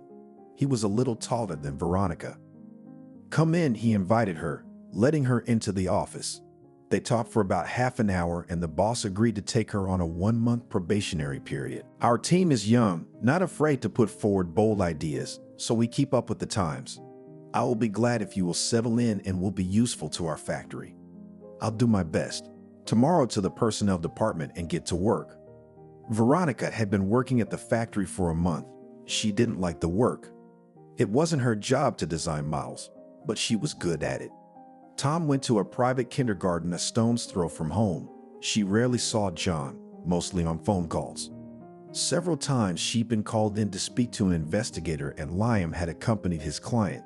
He was so experienced, never let his client know offense. The investigators sometimes got lost talking to her. A month later, Veronica got a call from Nino. Veronica, have you found a job? Yes, I work as a fashion designer. And why these questions? Will you come back to us? Diana got fired. She showed up drunk at a fashion show a week ago. We didn't see her. She fell down on the runway. It was a scandal. And yours was in the front row, watching. Are they with Diana? You didn't know? No, but I don't care. We're getting divorced. So you're coming. I'm afraid to quit. What if you forgive her and I have to leave, and no one will hire me here? No, don't worry. The director won't take her back. She's not a bad girl, but she's got no brakes. We're expecting you tomorrow. The feeling was twofold. On the one hand, she was glad that she was going to do what she liked, but on the other hand, she was uncomfortable in front of Edward because she had just started working and Jacob would be after her again. But Veronica wanted to go back to her old job. She felt she belonged here and her earnings allowed her to live without counting pennies. Well, we have no right to keep you. I can only wish you all the best, said the foreman, and they said goodbye. In the morning, Veronica was in a great mood. Now everything will get better, thought the woman. They were in a hurry with their son to work, he to kindergarten and she to the fashion house. Sitting in the bus and watching what was happening outside the window, she smiled. She was distracted from her pleasant thoughts by a phone call. It was John. Good morning. Hi, I'm on my way to work at the fashion house. Can you believe it? Diane got fired for misconduct. She heard John laughing. Why are you laughing? That's what you get fired for. She came to work drunk, Veronica said in a whisper. Did you think carefully before you agreed? You mean Jacob? That's right. I thought about it. What am I supposed to do now? Hide? Go to a job I don't like? Is that what you're suggesting? I'm suggesting that you think carefully before you do anything. You're responsible for the baby, and he hung up. John shouted Veronica, apparently so loudly that the passengers looked back at her. She got there quickly. With a sinking heart, Veronica opened the familiar door and walked into the lobby, where she was enveloped by such a familiar smell. The guards greeted her and smiled, so they hadn't forgotten. The girls hugged her and tried to touch her. Veronica looks away embarrassed, clutching her bag. She's in her element. As she approached the principal's office, she bumped into Diana. She was in tears and looked at Veronica like an enemy of the people. You waited? If I hadn't snapped, you wouldn't be here. Quiet, quiet, but you're a mean one. Jacob raised you right. You put a man like that in jail. She sniffled and walked away. What did she just say? The kind of man Jacob put away, the kind of man he took into custody. And she dialed a lawyer. Liam, what about Jacob? What about him? He's in lockup where he belongs. If you're going to withdraw your statement, you can find another lawyer right away. I don't work with kamikazes. No, I just found that out by accident. That's why I called you to check. I'm working at the fashion house again as of today. I was afraid Jacob would come after me. Don't worry, you can work in peace. Even though he knew someone in the prosecutor's office, they couldn't help him. But your Jacob tried very hard. He's not mine, and he'll never be mine again. I like your attitude. After talking to the lawyer, I was in a life is good and living is good mood. There was peace inside. Now she could live her life without looking back. Great. Her life began to change the minute she was free of Jacob. This was the relief she had dreamed of all 6 years. Jacob was no longer her problem. Finally, she walked into the principal's office. Nothing had changed here, except that Elizabeth had gotten a little chin over the years, but she was still dressed smartly and tastefully. Veronica walked forward a little, eyeing Elizabeth. Her pink lips stretched into a smile, clearly pleased to see Veronica here again. Are you happy? She started the first conversation. You're in great shape, as always, she said, looking her over from head to toe. Yes, I'm happy to be back at home. Shall we sign the contract? Are you ready? I'm ready. She went to a few more interviews, had to see Jacob. But with a lawyer by her side, she felt very confident. At the trial, Mr. Christian behaved abominably. He kept trying to accuse Veronica of cheating on him. She's even living in his apartment now, even though she's still my wife. Your honored counselor, she rents this apartment. Here's the lease, here are the receipts. But this is John's apartment.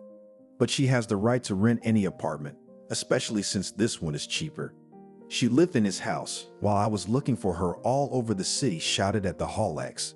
She wasn't just living, she was between life and death, beaten and raped. As soon as she got better, Veronica left and has been living on her own for a long time. After being beaten for all of 6+ years, it's a wonder she didn't become disabled, finished the lawyer. Jacob and Christian had 2 attorneys and they earned their bread honestly.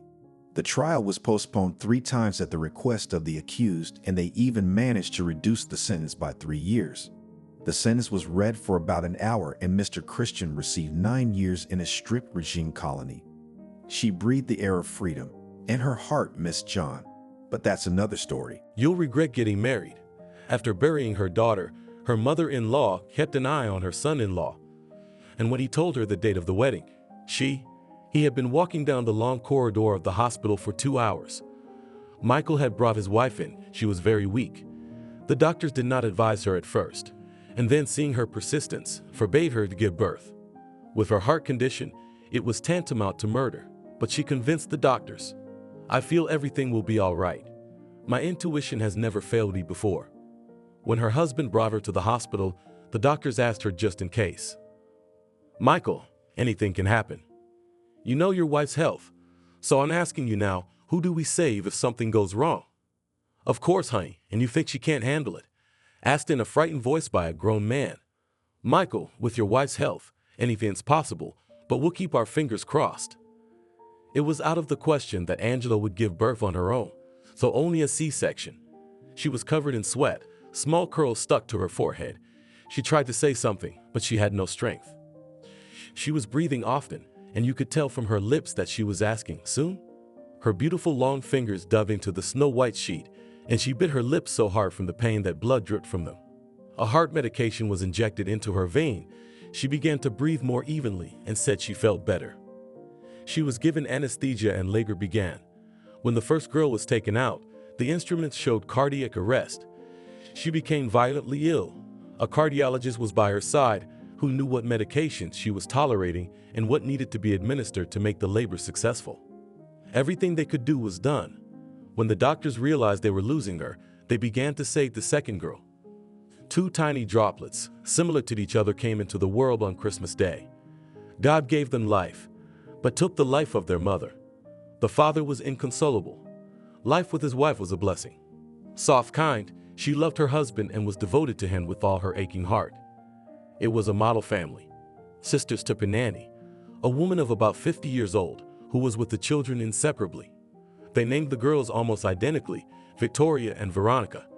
And since Veronica was too long to pronounce, she was Veronica at home. The nanny quickly learned to distinguish them because she knew one little secret.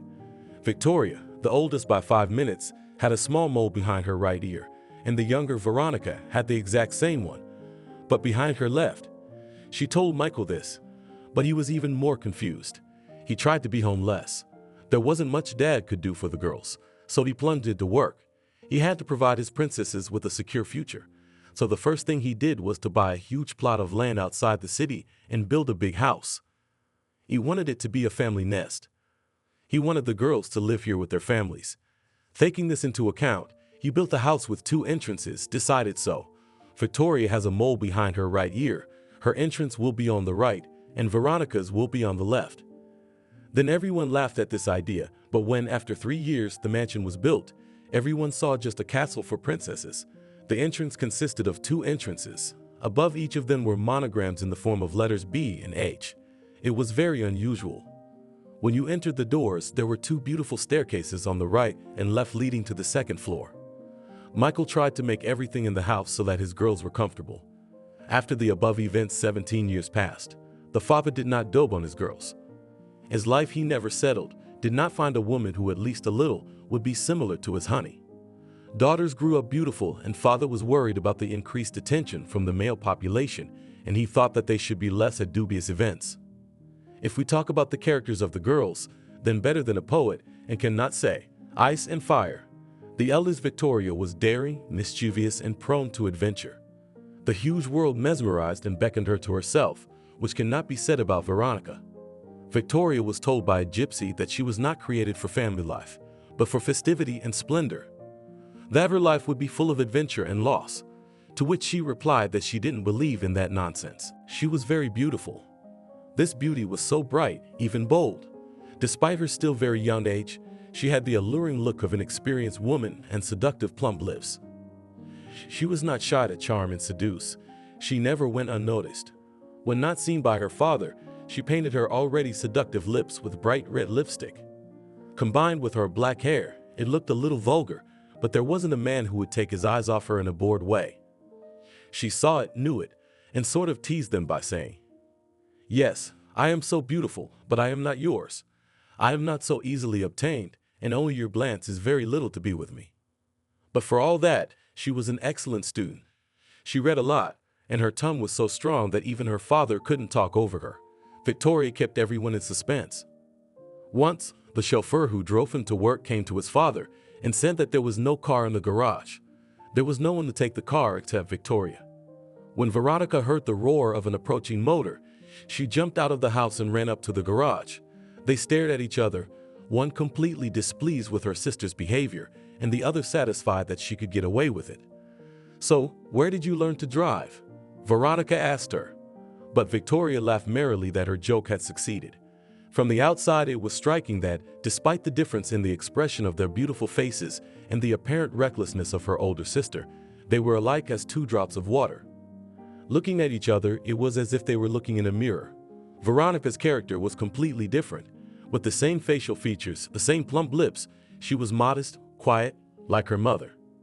She was domestic, the kind of woman one dreams of marrying.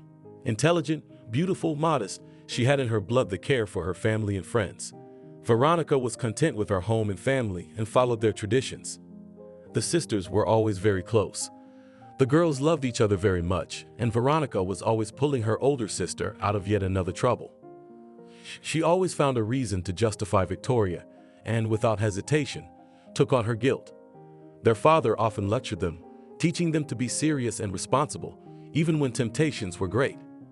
Everything about them was unusual, and sometimes it seemed to those around them that there was one person in front of them. But deep in their hearts they realized that there were many differences between them. The girls finished school, and then their roads diverged. Victoria wanted to enter economics, and Veronica wanted to become a teacher. Why do you need this pedagogical school? Always these screaming children in miserable salaries. You should go where after studying you can get a good job or even in the firm to my father. But teachers are not needed there. Think about it. Dad won't last forever. Who's going to take care of the business? I don't know anything about business. Why would I go into it? You don't have to know anything about business. You can go to law school and then go to your dad's firm in the law department. That's not helping the family business. At the family council, it was decided that Veronica goes to the university to the law faculty and Victoria to the economic faculty. So the girls went to the same institute, but to different faculties. As soon as Victoria appeared at the faculty, she immediately divided everyone into two camps: outspoken enemies and the same outspoken admirers. In the first group, by the law of the genre, was the entire female student body, and in the second, almost all young people, except those who considered themselves not worthy to be next to such a beauty. But strangely enough, the teachers were also divided into two camps: female teachers, and they were the majority, noted too brazen appearance, hyper self-confidence, frank outfits, and very beautiful appearance. But to be fair, they also noted her sharp mind and cleverness. The first course of the economic faculty practically repeated school subjects, so Victoria did not bother with preparation. She had A's in all seminars and credits. That increased the number of envious people and therefore enemies. She was not afraid of it. She clearly knew what she wanted and went to her goal. In the second year, special subjects were added, and one of them was financial management. Entering the classroom, the teacher looked around the group.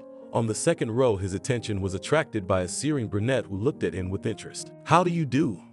My name is John. I will be reading your course, Financial Management. The course is designed for the whole year in the summer session, the exam. There are no books on the subject, so the main source of knowledge on the subject will be my lectures. That's all I have so far. If you have any questions, I'll answer them all at the end of the class." And he began the lecture. Victoria wrote something down, but mostly looked at the new teacher. He was a man about 35 years old. She noted that he was only 17 years older than she was, tall and handsome. He reminded her immediately of the artist Kevin Costner. The resemblance was uncanny. She looked at him without taking her eyes off him, which was very embarrassing. He noticed the beautiful brunette. It was hard to take his eyes off her too, but he was more experienced than this girl and could hold his own.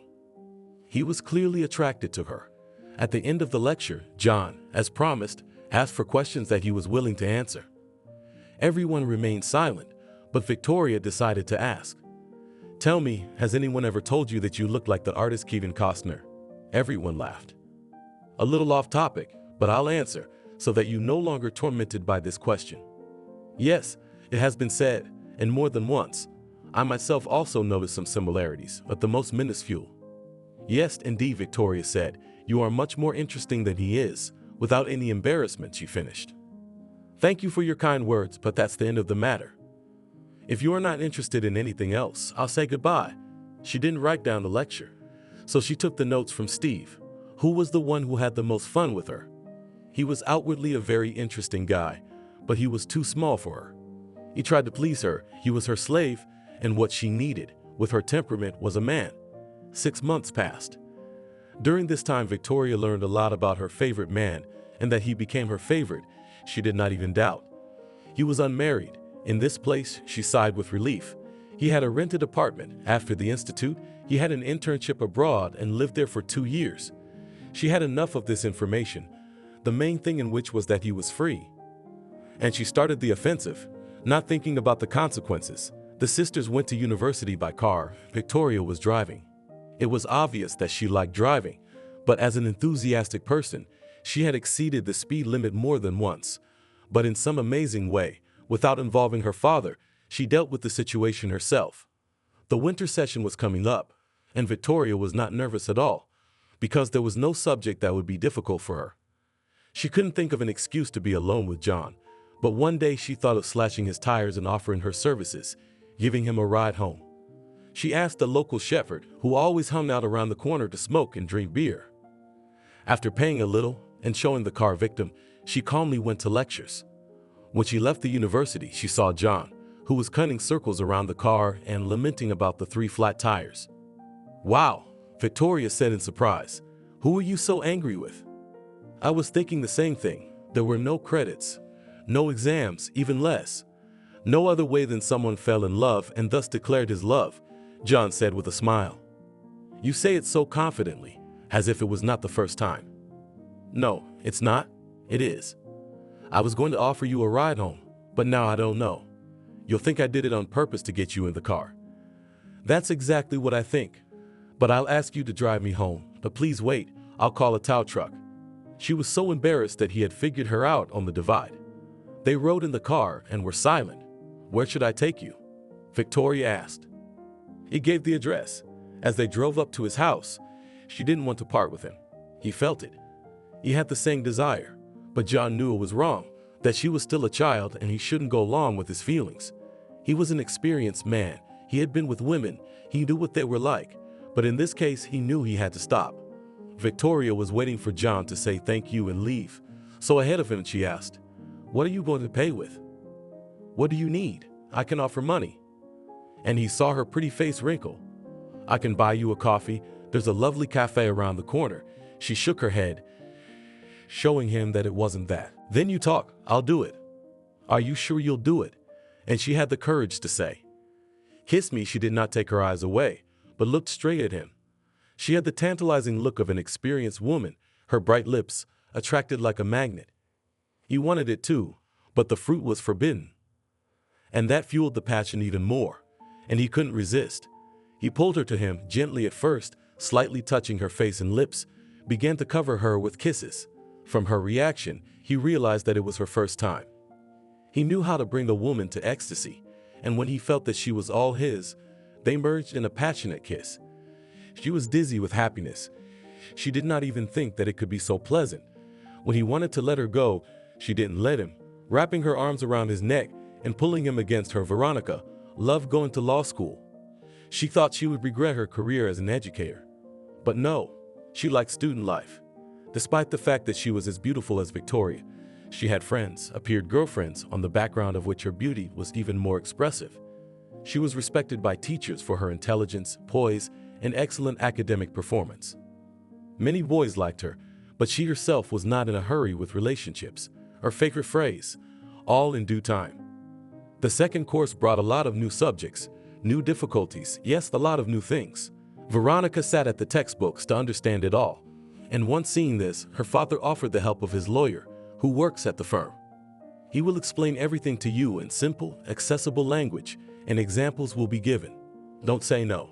It's real help. Veronica was glad for any help, so she agreed. Just before the session, a young man, about 25 years old, wearing glasses that suited him very well, came to them and introduced himself. "My name is Jim. I work as a lawyer for your dad, Michael. I'd really like to help you pass the session with flying colors. But now I doubt whether I can do it. Your beauty distracts me and even my thoughts are confused. But I'll get used to it, get a grip on myself, and we'll make it work." With these words, he sat down at the table, laid out his books, and said, "I'm ready. Ask any questions."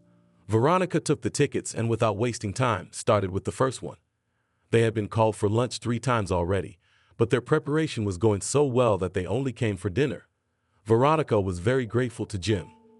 She was confident in her knowledge and was not afraid of the exam. Jim came a couple more times. There were still some questions, which with his help were quickly solved. The session started. Veronica was prepared, but Jim was worried about his ward, so he came to the university to support her. When she came out with a credit card where she got an A, he wrapped her in his arms and congratulated her. Flowers appeared from somewhere, which raised the girl's mood even more. They went for a walk along the embankment. The weather was beautiful. I wanted to sing and shout with joy. Jim invited her to a cafe. They drank a glass of champagne, drank coffee, ate ice cream, and Veronica felt so tired that she asked Jim to take her home. At home, she collapsed into bed and didn't get up until lunchtime the next day. She hadn't seen Victoria in a while, so she went to her room to chat. Her sister was still asleep. She laid down next to her and Victoria woke up immediately. "Hi sis," with such warmth and love, Veronica said. "Hi Nick, how are you doing? How was the session?" Before she had even opened her eyes, Victoria asked. "I'm fine. I'm passing with flying colors so far. I wanted to tell you that I think I'm in love." "What? It's like a dream come true. Who is he? Where did you meet him?" My sister started asking with a vengeance. "This is Jim, my dad's lawyer. He's been helping me study for my exams. Yesterday he came to cheer me on, and when I got an A, he gave me flowers and invited me to a cafe. He's so gentle, so interesting, and I feel he likes me too." "What do you see in that boring guy?" "I think he's so boring, he's a drag." Veronica stood up abruptly and left her sister's room. She's so abrupt, only her opinion is considered unquestionable. She never learned to consider others. If she likes something, take it out and put it down, and don't give a damn about others. So thought the offended Veronica, wiping away her tears. But Victoria was already running after Veronica to apologize. She realized that she had overreacted. She'd gotten too personal and needed to apologize to her sister. "Veronica, honey, I'm sorry. I was wrong." "Well, why are you so upset with me?" "You know me. The tongue is my enemy." "I'm sorry. I love you very much." You couldn't hold a grudge against her for long. She was such a suck-up. She could find such words to justify her behavior that Veronica couldn't help but forgive her. "I also want to tell you something important and very secret," and Victoria told her about John, which made Veronica speechless. "You're crazy. He's a teacher. How are you going to face him in lectures, credits, and exams? He's twice your age. He should be married long ago, and you're still a child." "Victoria, you've upset me. I'm gonna be worried about you from now on. Don't you know what a grown man wants from a young girl?" "I know," Victoria replied firmly. "I need it too. I love him and I'm ready for anything." "And if you get pregnant, what will you do? This is very serious, sister, so before it's too late in this relationship. You're as boring as your Jim. You don't understand that the heart doesn't take orders. You stop loving him, that's all. You can't tell it to stop loving him. It loves and is ready for any sacrifice," Victoria explained to her sister. After the conversation on raised tones, they went to their rooms. Veronica thought about Jim again, remembered every detail of their walk, and did not agree with Victoria that he was not an interesting person. He seemed to her to be a well-read, cultured man. It was just that he and Victoria had different tastes. Victoria was eager for a closer relationship with John. She gave him a few more rides home while his car was being repaired, and each time she said goodbye, he paid her back with a kiss. Each time they became even more passionate and prolonged, which fueled the passion between the young people. But John knew how to step on the throat of his own song, and that was the end of it. Victoria was angry with him, but could not do anything about it. He didn't call her to his house, citing the disorder of not having a woman's hand in the house. Victoria was ready for the exam on financial management and was not worried at all. She heard whispers behind her back that John was going to give her an A, but she ignored them. When she took the ticket, she did not even begin to prepare, but decided to answer at the blackboard. She answered perfectly. Everyone who sat in the audience mouths dropped open. For the sake of order, the teacher asked her a few questions, which she answered. She left the building and decided to wait for John, but she saw his car, so he wasn't going with her today. Maybe she should get another flat tire. She felt funny that she couldn't think of anything more interesting to do. Getting into the car, she drove home. When John's exam was over, he felt very tired, but after taking a breath of fresh air, he perked up. Noticing that there was no Victoria's car in the parking lot, he felt sad. He would have liked to see her, to praise her for her excellent knowledge. He realized he missed her. Without expecting himself, he decided to call her. "Victoria, I wanted to praise you for your excellent knowledge. I am pleased that you love my subject." "I loved you first, and then the subject," Victoria replied. You are my favorite student too. I've never had one and probably never will have one, John said sadly. It's like you're saying goodbye to me, Victoria asked. Yes, I'm going abroad tomorrow. I'll be back in September. So goodbye, Victoria. And what are you going to do abroad? My parents are there. They're not young anymore. I have to visit them. Can I come with you? I'll rent an apartment, and in my free time, we'll go for walks, and you'll show me the local beauties. How do you like my idea? Am I good? I don't think it's a good idea because I won't have time to go out with you. I'll be busy. Where are you going? Spain. Really? We have a house in Spain. I won't even have to rent an apartment. I'll live at home. What city are you in? He didn't want to tell Victoria. Besides his parents, he had friends there, and not just men. He had serious views on Rue. She was a serious and very nice girl. He liked her. John's mom wanted them to be together. That's why pretty Victoria was going to be a bit of a liability. No, Victoria, I'm sorry, but no, we don't need to see you. I get it. You have a woman you're going to see, and I'm in the way. Is that it? She was afraid to answer. Yes, Victoria, you're right. And besides, you and I aren't exactly a couple. I'm much older than you. You still have a long way to go. Goodbye. Tears were dripping from her eyes. She couldn't see anything and stopped to avoid an accident. I'm still going to Spain, and tomorrow too. I have my passport and tickets are no problem. Her mood immediately improved, and she drove home. When she went into her father's office, she told him she was going to Spain tomorrow. She would have a vacation, swim in the sea. She had passed the session with flying colors and deserved a vacation. Michael didn't mind. Veronica didn't mind either. There was only one flight to Spain tomorrow, and the tickets were booked for it.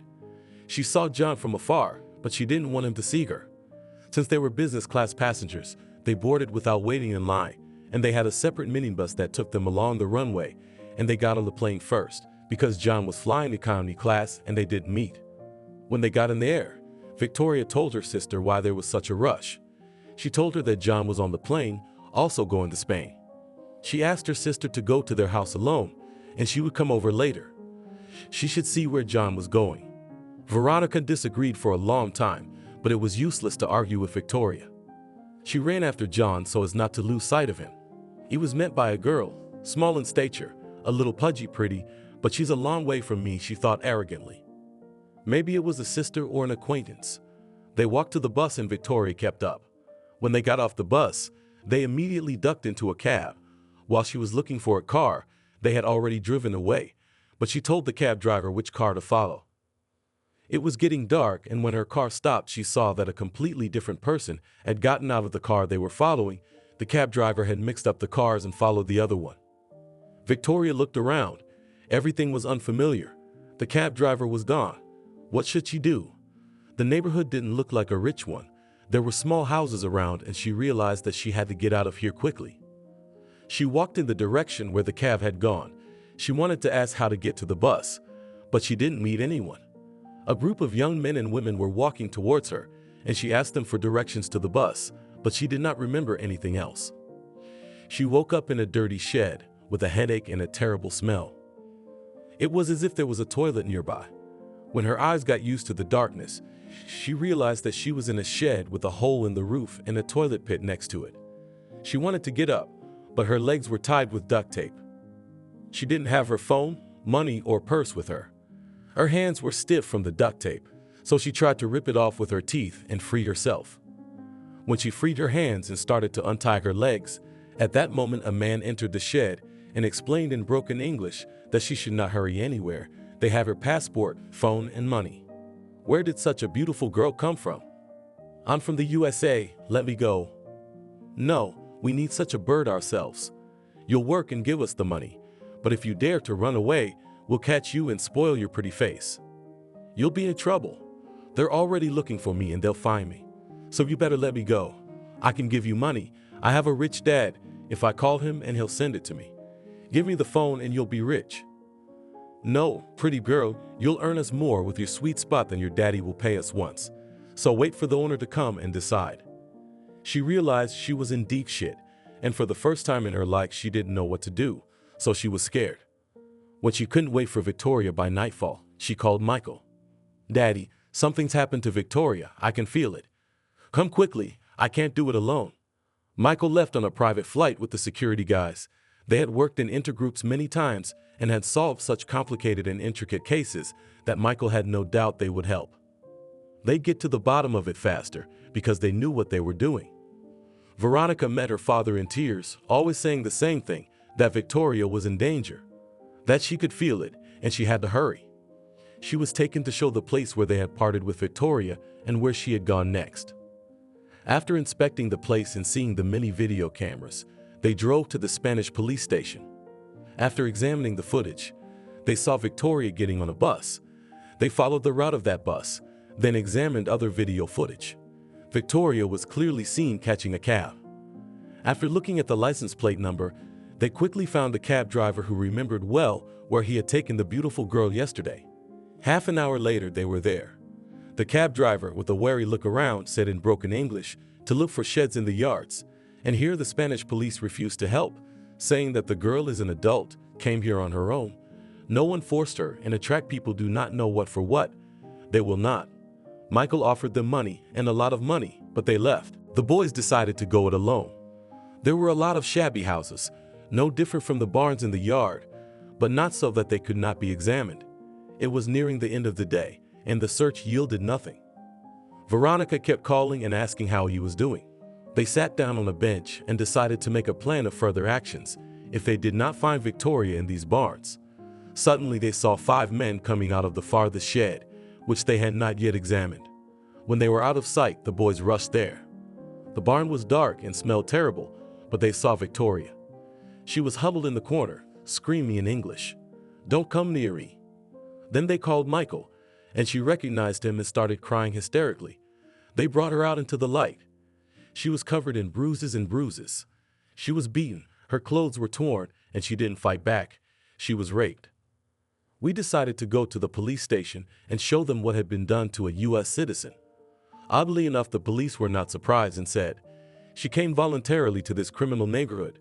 No one dragged her there. She knew what might be waiting for her there." How could she have known what was waiting for her there? She was looking for a friend. Why didn't she take the same cab back to the city? She saw the neighborhood she was in. She came here on purpose to find adventure. If she'd been kidnapped, there'd be a crime, but here we don't see a lineup. Do you think it's normal for a girl to be in this condition? If she enjoyed the adventure, she wouldn't have resisted. She would have satisfied everyone, and she wouldn't have been beaten up like that.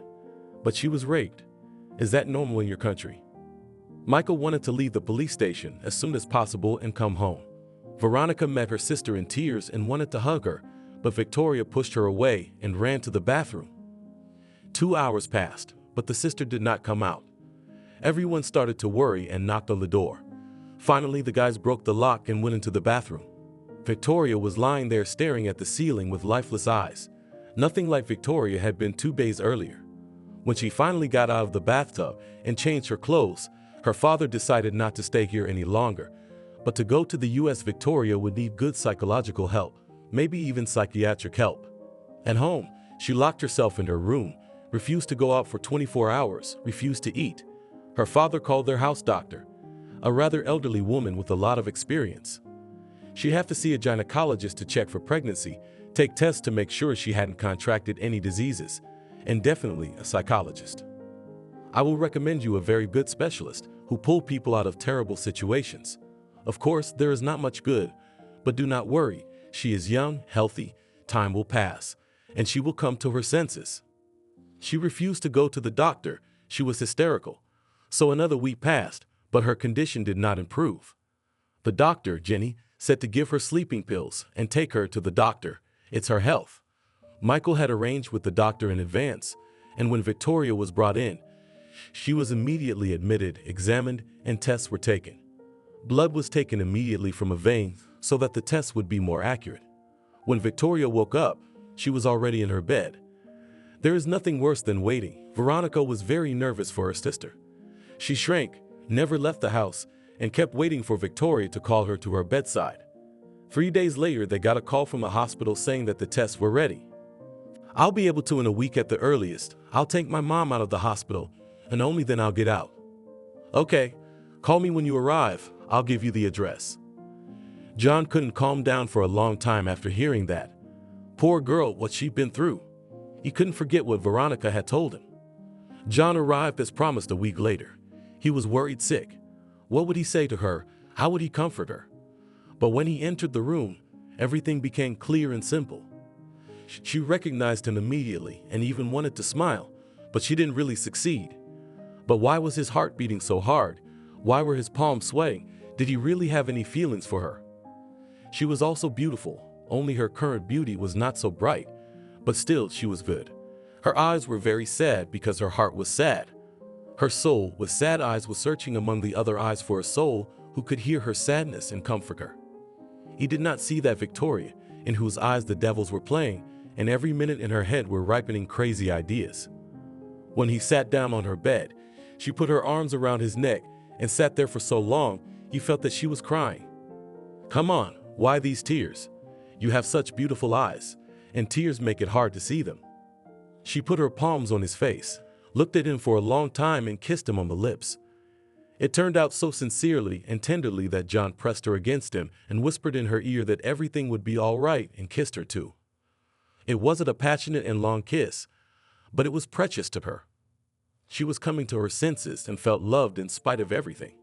"Let's go for a walk around the house. I'll take you on the swings." "I don't have the strength," Victoria said quietly. "And I'll carry you in my arms and put you on the swing." "Well, okay," she said, smiling for the long days she had spent in this room. All the household sat downstairs waiting for John to come out and tell them everything. But when they saw him carrying Victoria outside in his arms, there was a silent scene. Everyone turned their heads as if on cue, seeing them off with a look. They walked for a long time until Victoria was cold. Back, she quietly walked by herself. He walked her to her room and put her in bed. She looked up at him and immediately fell asleep. John went downstairs where everyone was still waiting for him. "Thank you, John. Veronica thought to call you, and for good reason. Her daughter is better now that you're here." As Michael talked, John couldn't take his eyes off Veronica. "How alike you two are, like two peas in a pod. You have a double happiness, Michael." He said goodbye and said he would come tomorrow. All night Victoria dreamed of a gypsy woman who reminded her of their first meeting. That she was the one who had predicted it all for her. "Let me tell you another fortune," the gypsy said. "No, don't.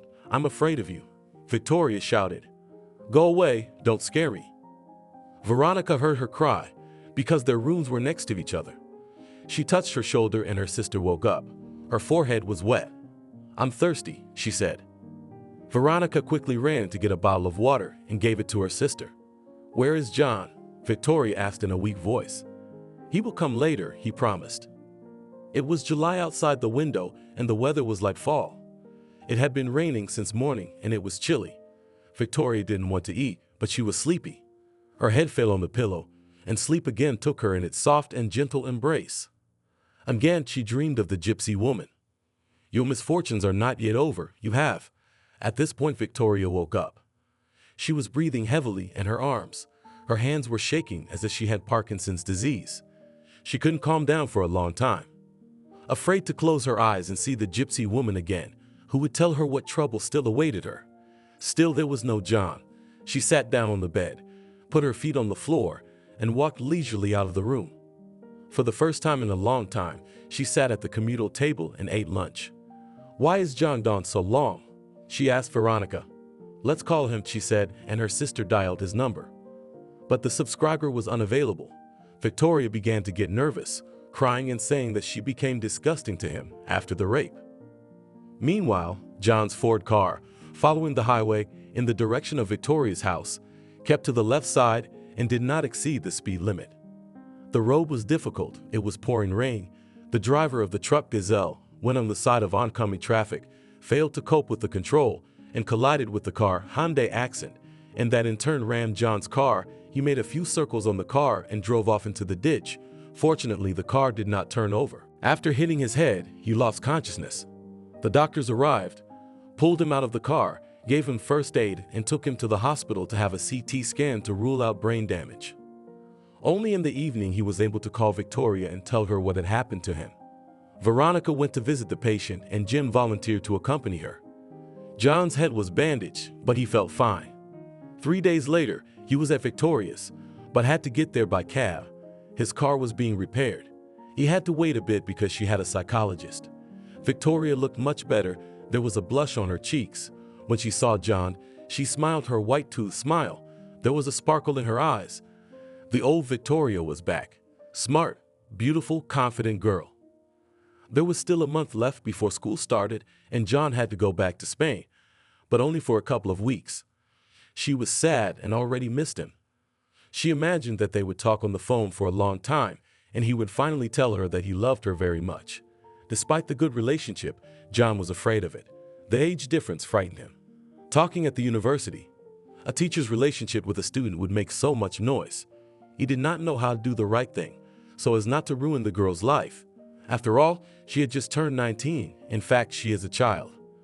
He will still have time to think about this difficult question.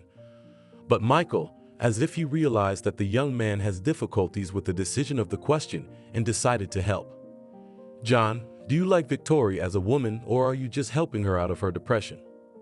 Victoria is a wonderful woman. I like her very much. But do I have the right to give her hope? I'm almost twice her age. Why would she need me in 10 years? She'll only be 29 and I'll be almost 50. Do you think I can take advantage of a girl's crush? It's a complicated question.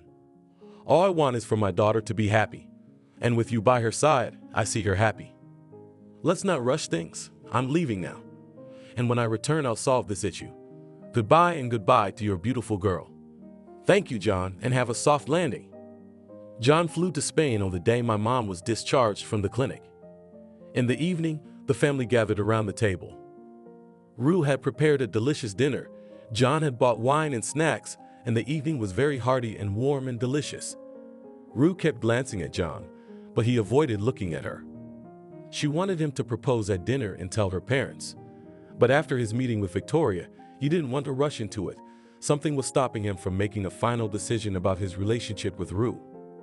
By the end of the evening, she realized that there would be no marriage proposal, and her mood dropped to zero. She left quickly, saying that things couldn't wait.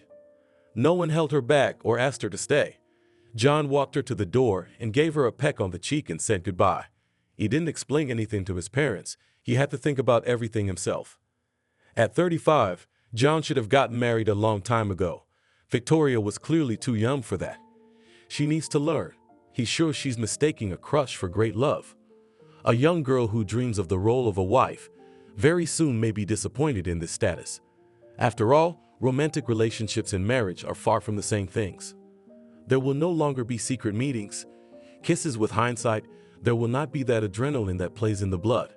Family life will begin, in which everyone has their own responsibilities. The husband to earn money and provide for the family, to do men's housework, and the wife to cook, wash, give birth. A man should make life easier for a woman, and he would do it for sure. But will family life not be a burden for a young girl who has not yet had her fill, has not had her fill? He, as a grown-up man, knows what he wants. The raging hormones have already been experienced. So in a woman he appreciates not only appearance, attractiveness, but rather her inner world, her willingness to follow such values as family, children, home comfort. Victoria is hardly ready for all this. And one more thing worried him. Very beautiful Victoria, of course. Jealousy is peculiar to many men, but when following such a woman, men wring their necks.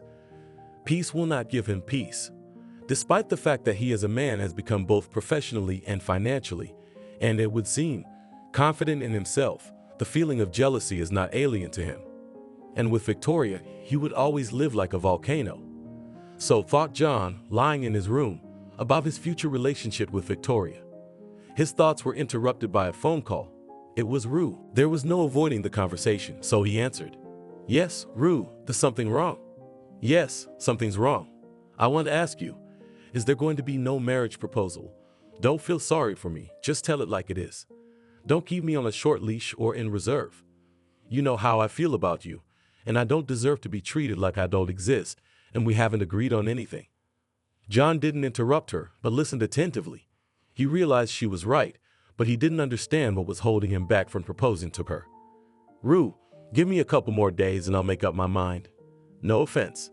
Deal? Deal. and she was the first to disconnect. He's back in his head again. Rue is 29 years old.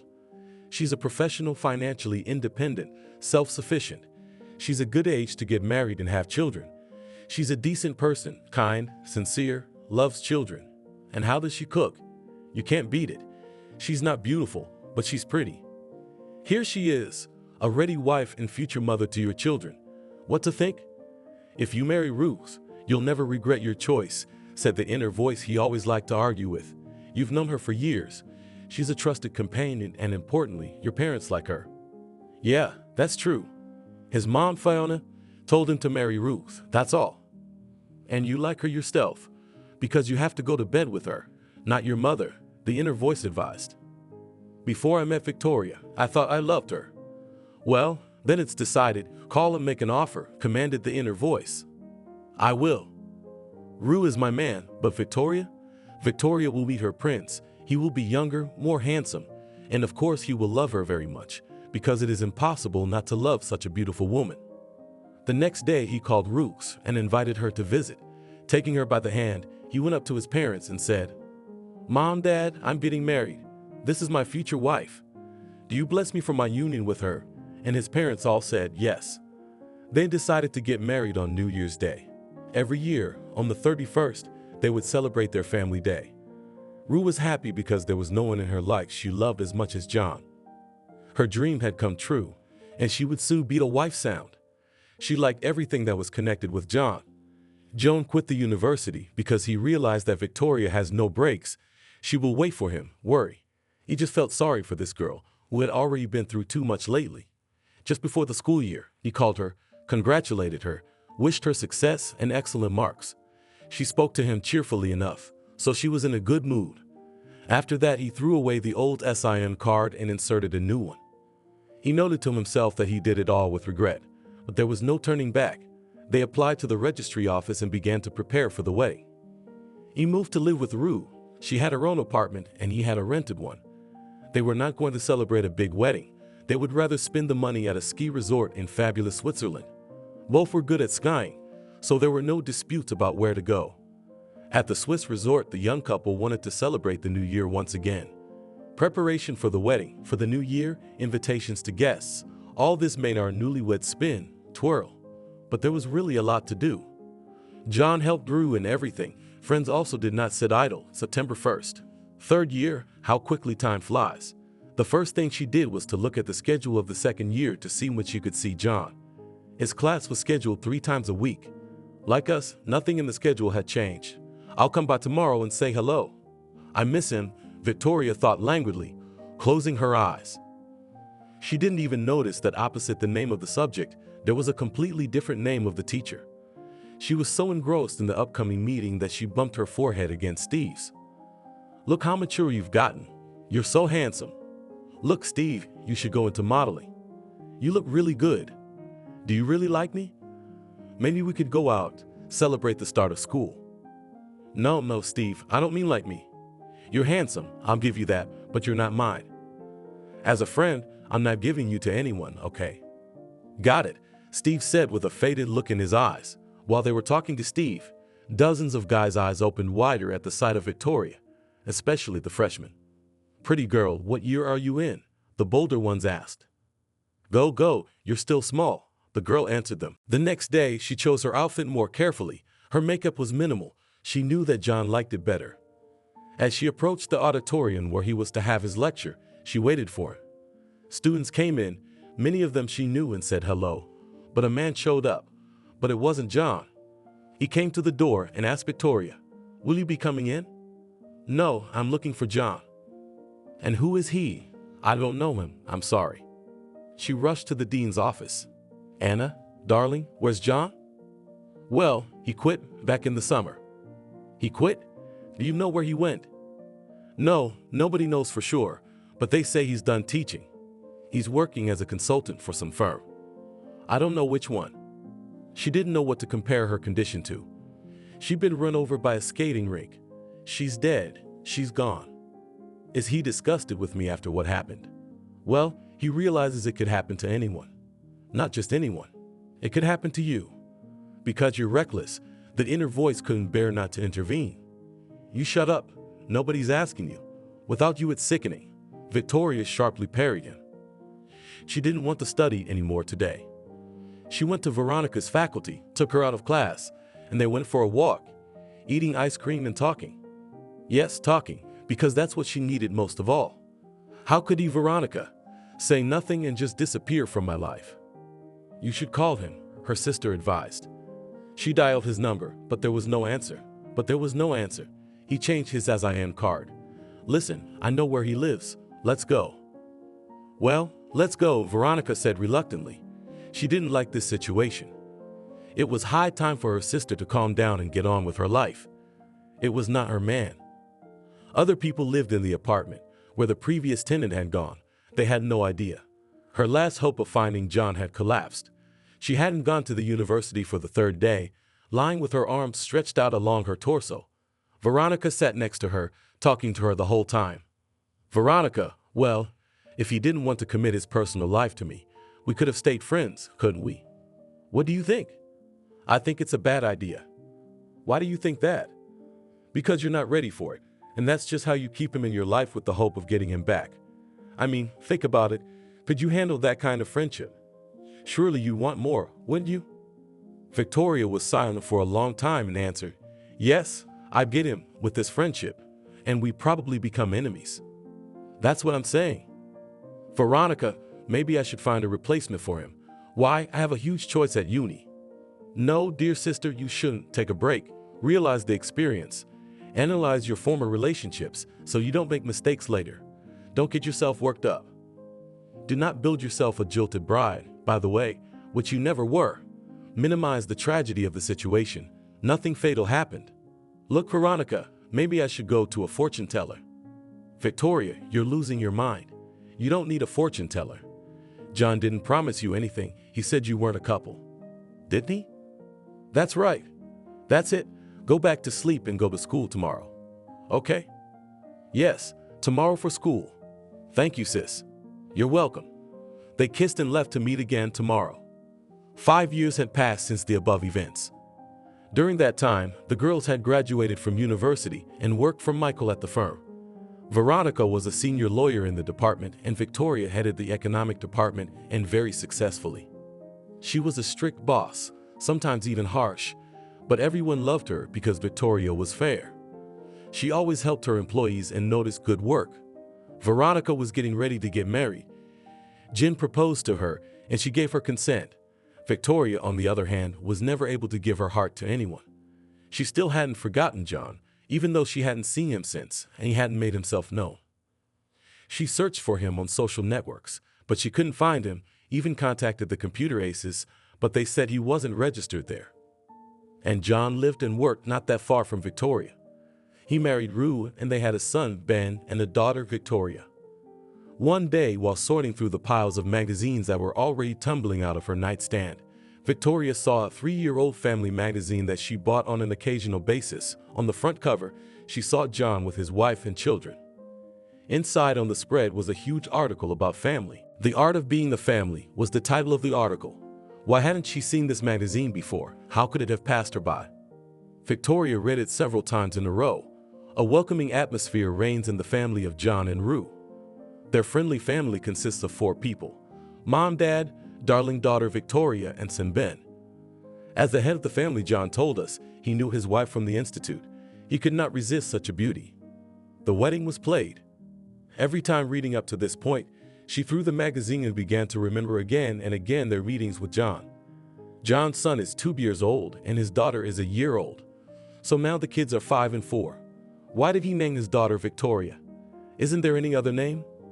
So he wanted to leave a memory of her. She asked her father to get John's address from the magazine editor. She just wanted to meet him and talk to him. Dad sent a public relations woman to the magazine. Very knowledgeable, very talkative. Explained the situation to her in general terms. "Okay, Michael, I'll try to help you." A week went by, and my father had some very interesting information. He didn't know how to tell his daughter. Knowing her impulsive character, he kept postponing the conversation on this topic.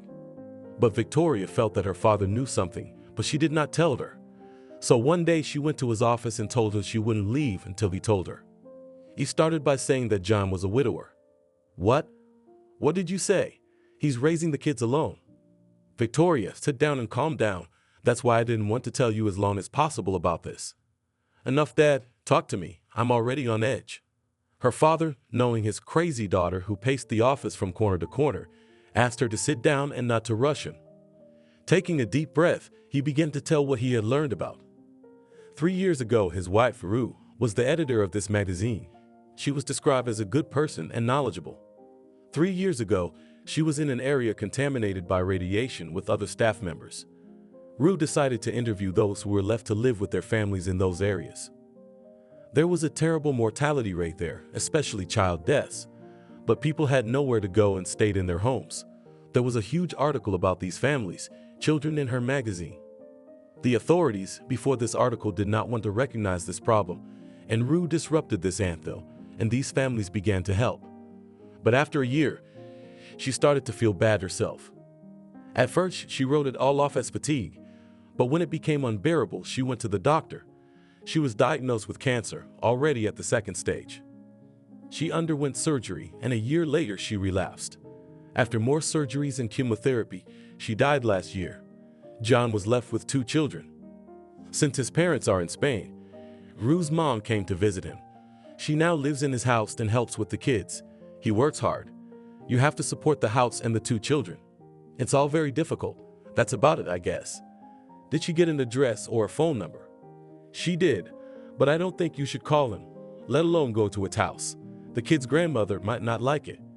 It hasn't been that long yet. Wait, don't rush him. Dad, I want to offer to help. Victoria, you know you can't do anything to help.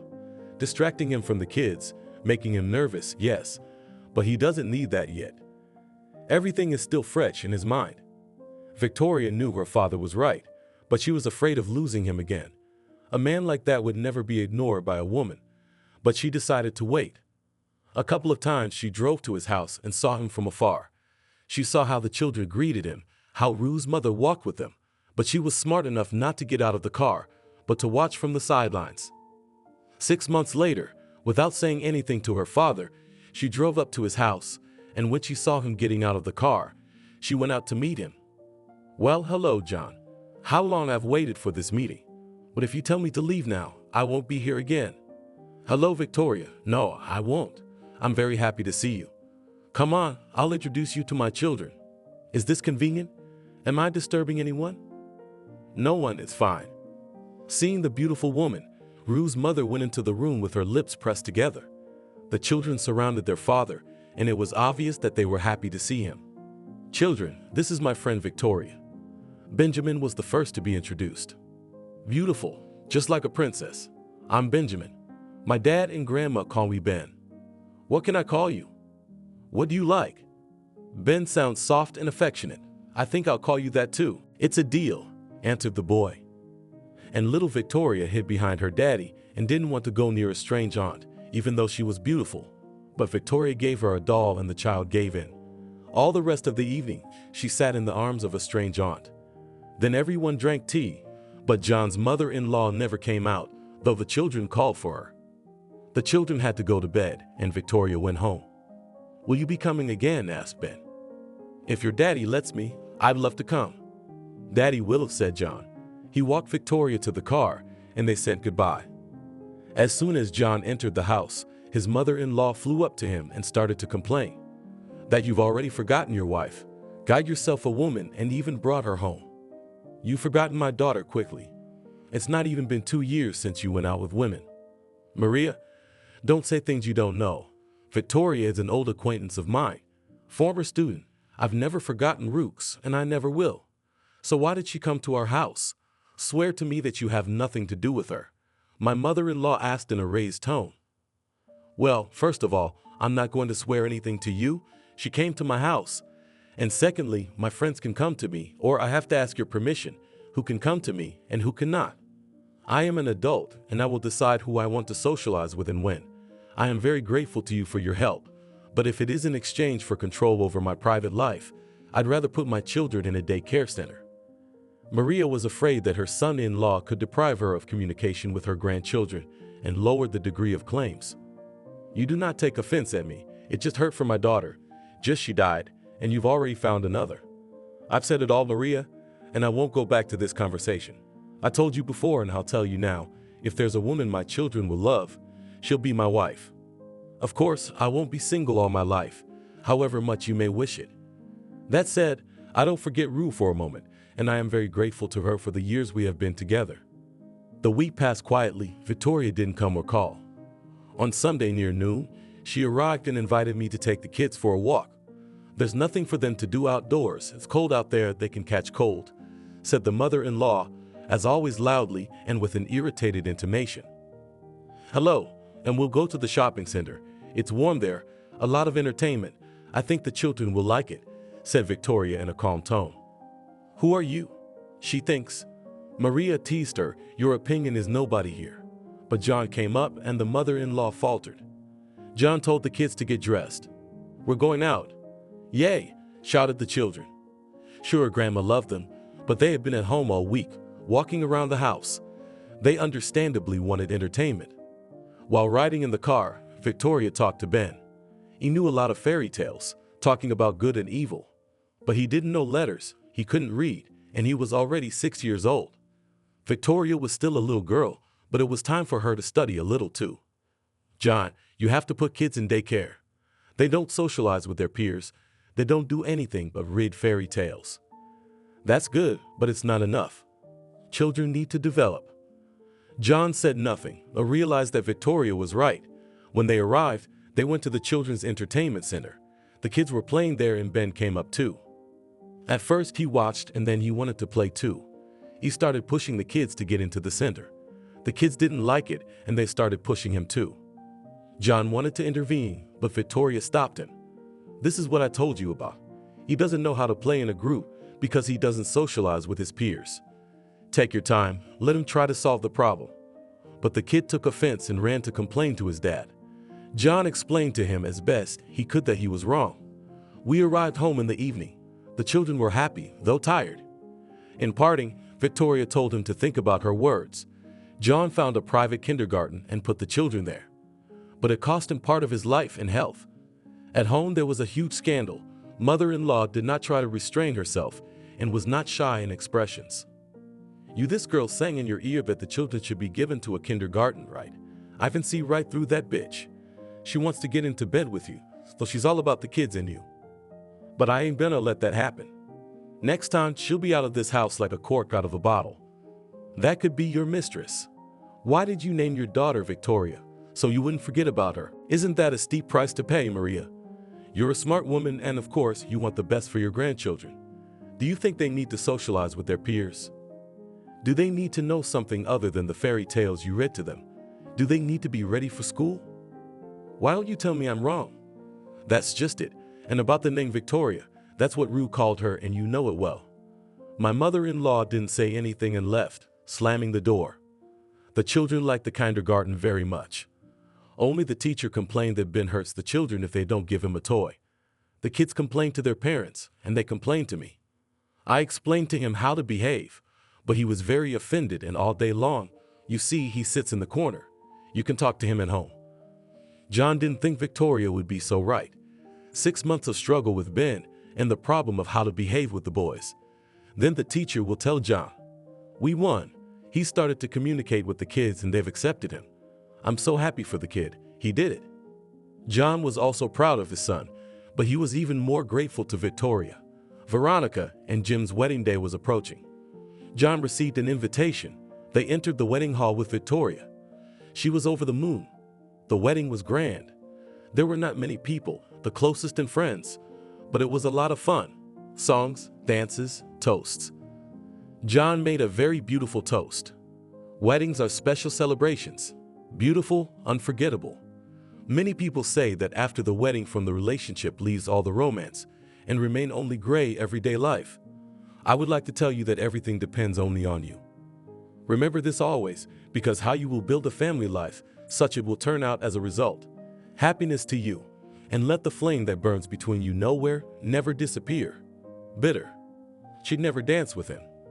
And now he asked her to dance and in her ear told her thank you for having her in his life again. His arm was around her waist, and he held her tightly in his embrace. She was only afraid that the music would end quickly and he would rush home to his children, but she reassured herself that now he wouldn't be lost for so long, especially if he didn't want to be.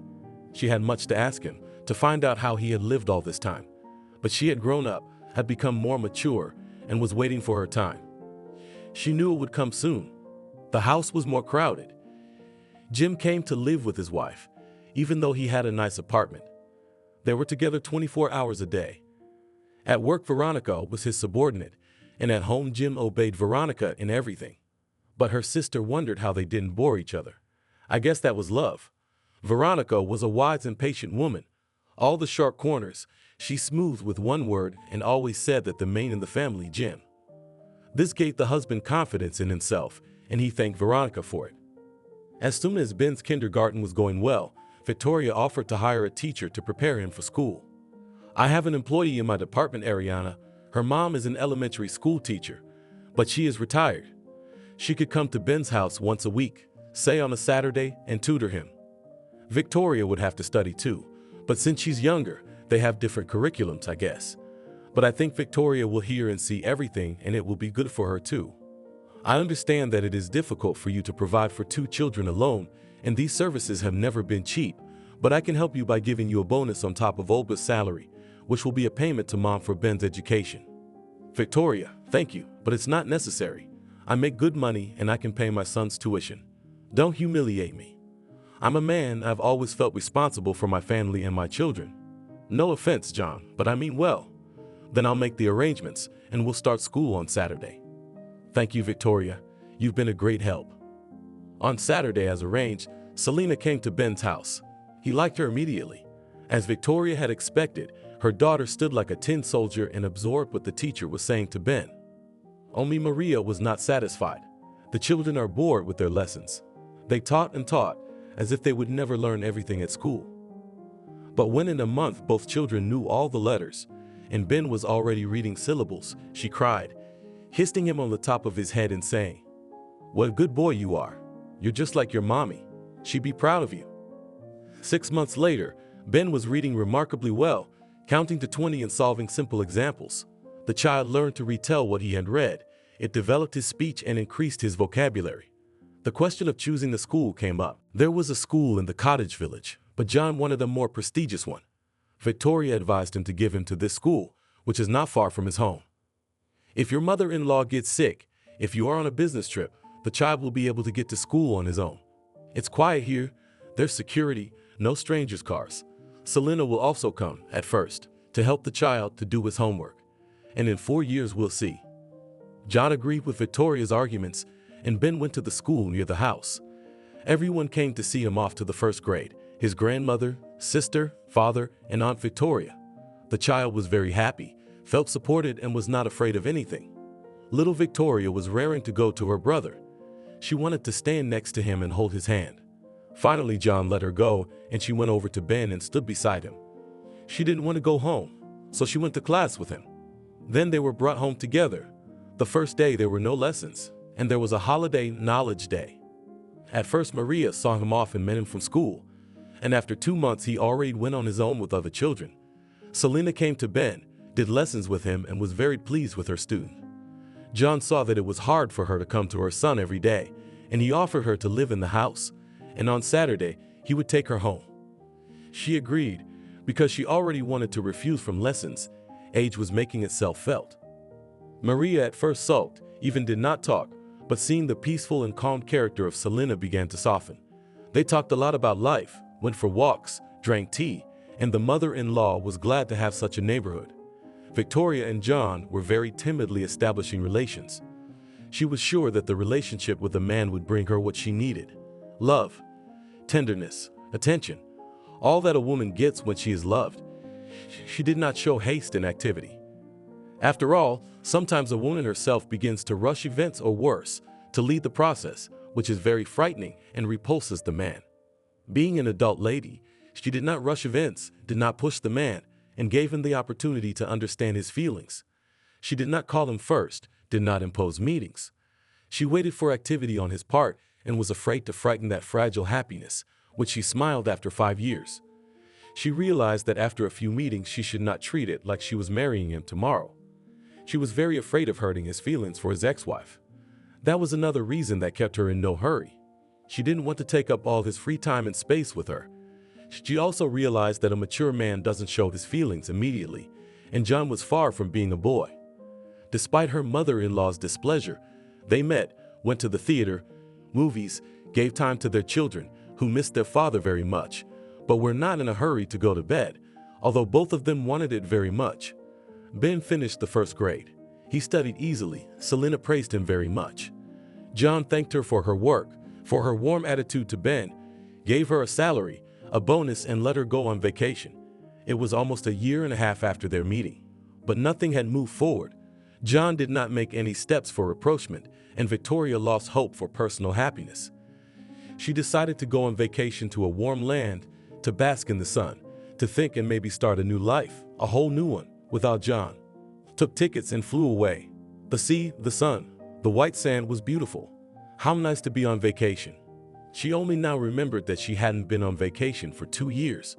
Work, her new position, all her time. She slept as peacefully as a baby. It had been 10 days since she'd been in this magical place, but it was as if she hadn't rested yet. One day she dreamed again of a gypsy woman from that distant time. This time she was friendlier. "Well, are you afraid of me? I remember you screaming and crying so I wouldn't scare you. Everything I predicted for you came true. Now I can tell you what's next for you. You want some? No, don't. Let everything stay the way it is. What's to come is what's to come. You once told me I wasn't cut out for married life, but I think you were wrong about that. I want to get married. I want kids, but I can't. Well, there are single people. Don't worry, you won't get married for a long time, but everything will end well. And most importantly, you're in for a big surprise. You have no idea, but it's gonna bring you joy." And she was gone. Victoria opened her eyes hard. Her head ached a little. She decided that she would not go to the beach today. She took a shower, ate breakfast, and felt better. "No, I'll go to the beach and lie down at least in the shade. Get some sea air." She dozed off again and woke up to someone looking at her. When she opened her eyes, she saw John looking at her and smiling. "Well, you wanted to run away and I found you here. Why did you disappear so suddenly? I thought I would never see you again. I thought, well, I can't wait for John to be nice to me. I've got to do something about it and start living without him. Get used to everyone going their own way. No, Victoria, we'll go together if that's okay with you." "No, I don't mind because I love you." Ben graduated from elementary school with an honorable mention. It was a great credit to Selena, who taught him so much. My daughter finished 3rd grade. John and Victoria decided to give the children a party. They invited friends and girlfriends from school, invited clowns, set the tables right outside. The children had fun, and in the evening there was fireworks, a very beautiful sight. It was getting dark. Parents came for the children and took them all home. The holiday turned out to be a glory. Even Maria liked it. Victoria wanted to go home, but John offered her to stay and go only in the morning. But Maria also put her 5 cents in. Late for children, and for adults, it's not too late to go home, especially by car. In no way. She did not want another woman to be next to John. Victoria didn't argue, packed up and left. As she passed her mother-in-law, John heard her, "Thank God she's gone, or she'd be here all night. As long as I'm alive, no woman will come here." John realized he had to consummate his relationship with Victoria. The kids adored her, and she was great to them too, so she was no mom to the kids. With these thoughts in mind, he drove to her place. On the way he bought flowers, stopped at a jewelry store and bought a ring. The closer he drove to her house, the more his heart pounded. Almost 6 years had passed since Rue's death. He never had a relationship with anyone but Victoria. He liked her then, he still does. But did he love her? Yes, he knew he did. Fear of losing her speaks to his true feelings for this woman. He has a desire to protect, pity her, care for, and defend her. It speaks of love and tender feelings for her. He sincerely admired his Victoria, and except for her, he did not need anyone. She was a sensual woman, is a real gift for a man. She was always emotional and lived with an open heart. She wanted love from him, tenderness, and she liked to express her feelings in a physical way. Kissing, hugging. It was nice to feel how she reacted to his touch. She was always trembling, and that made him delighted. Yes, she was a gorgeous woman. That's what John thought as he drove up to her house. Seeing John with a bouquet of flowers from the window, Victoria nervously paced the room, anticipating soon changes in his personal life. And she was not mistaken. Right from the door, handing her a bouquet of flowers, he gave her a ring and called her to marry. She hummed him with joy, and covering his face with kisses, repeated, "Yes, yes, yes, yes, yes." She did not let him take off his cloak. She embraced him and did not want to let him go. Why did the tears flow so much? Why did my eyes sting so much? The mascara. It smeared on her face and made her look ugly. Don't look at me. I'm ugly now. You never were, but now you're the prettiest and happiest, my girl. And finally, he let himself relax and kissed her. How long she had waited for this. I'm the happiest woman in the world. You understand me, the happiest. Of course I understand, because I'm just as happy. Come on, let's go tell Daddy. Michael was working in his office and was happy to see John. Daddy, John proposed to me and I said yes. I'm about to be married to the best man in the world. Will you bless us? How can I not when my daughter is the happiest she's ever been? That's the most important thing to a father. Veronica and Jim came over and congratulated the newlyweds. Veronica moved quietly. It was hard for her. She was about to give birth to twins. Men. Jim was happy to be the father of 2 sons. John, please move him into our house. I found him a good English school. I think Victoria should stay with Maria for now, because it would be cruel to deprive her of her grandchildren so abruptly. Friday night, we'll all visit her. It's a long winter vacation. We'll be together too. And as soon as she finishes 4th grade, we'll put her in Ben's school. I think we should do that. I'll think about it, John said, how to do it without offending anyone. I'll go. I have to talk to my mother-in-law. I don't think she'll be as pleased as your dad. They kissed and he left. But your son-in-law is a young man. He needs to raise children. The girl needs her mother. Soon she will have questions that can only be answered by a woman. She will not be able to say everything to Daddy, and Victoria she loves. My daughter, on the other hand, if left alone, would never marry. She'd be faithful to that scoundrel. So why does he have to marry? Maria, you can't even control yourself when you talk to me now, and you're calling John names. That's not the dignity of a grown woman. And as for your Rue getting married, I'll tell you this. It's harder for a woman with 2 children to get married. It's not just her desire. There must be a man who loves her and her children. And then a woman has a very short reproductive age, and men want their children. That's why your son-in-law is marrying a woman half his age. If you love your grandchildren and want to continue to communicate with them, if you value the memory of your daughter, do not persecute the man she loves so much. Your son-in-law is a decent man, an excellent and caring father. For 6 years, he's kept your daughter's memory alive. He has a right to be happy. Don't interfere with him. I would advise you to be kinder to him, more compliant, and you will spend your whole life near your beloved grandchildren. Patience and wisdom. That's not what I expected from you. I thought you'd support me. What am I supposed to do? Bless him or something? Well, at least stay out of his way. Okay, Selena, thank you for the lesson. I understand. And she went to her room to prepare for her final battle with her son-in-law. She decided to take the children to her village, and before leaving to call the guardianship authorities, let them come, ask the grief-stricken man, "Where are your children?" Let him answer if he can. Of course, she realized that the children will not take away from him, but the nerves of him. She will fray his nerves before the wedding. My poor daughter, if you knew what is happening in our kingdom, she cried looking at the picture of her daughter. She called the guardianship authorities, told them about the children, where half of the information was taken from TV series, asked when they could come and see all this. The lady with the squeaky voice said she'd get a call back. The next day she got an early call back, before John had even left for work. She was afraid he'd figure it out, so she went up to her room to talk. "Hello, Maria," squeaked the same familiar voice. "Karen will be able to come over tomorrow afternoon. Have a good day." She heard the beeps and disconnected the phone. To be honest, she regretted her action. She was scared. But it was done, and there was no further to go. The next day, as soon as John left for work, she did not clean up the table, but on the contrary scattered the children's things and left with the children to their village. The inspection came when no one was home. After waiting for a while, they saw a car pull up to the house and out of it came an imposing man. The women looked at each other and, as if on command, began to tidy themselves up. One fixed her hair, another raised her bust higher, and the third looked in the mirror and painted her lips. Lined up, they waited for the man to come closer. "John? Good afternoon. We're from child welfare. May I speak to your children and see their living conditions?" He immediately realized that this was his mother-in-law's last effort before he got married. She didn't understand anything. "All right, come on, I'll show you around." The youngest Ruth gave a thumbs up, looking at her friend.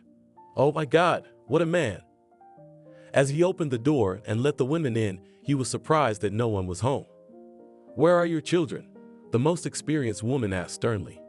She was older than the others in age and apparently in position. John realized that if he said, "I don't know," they would immediately give him a verdict.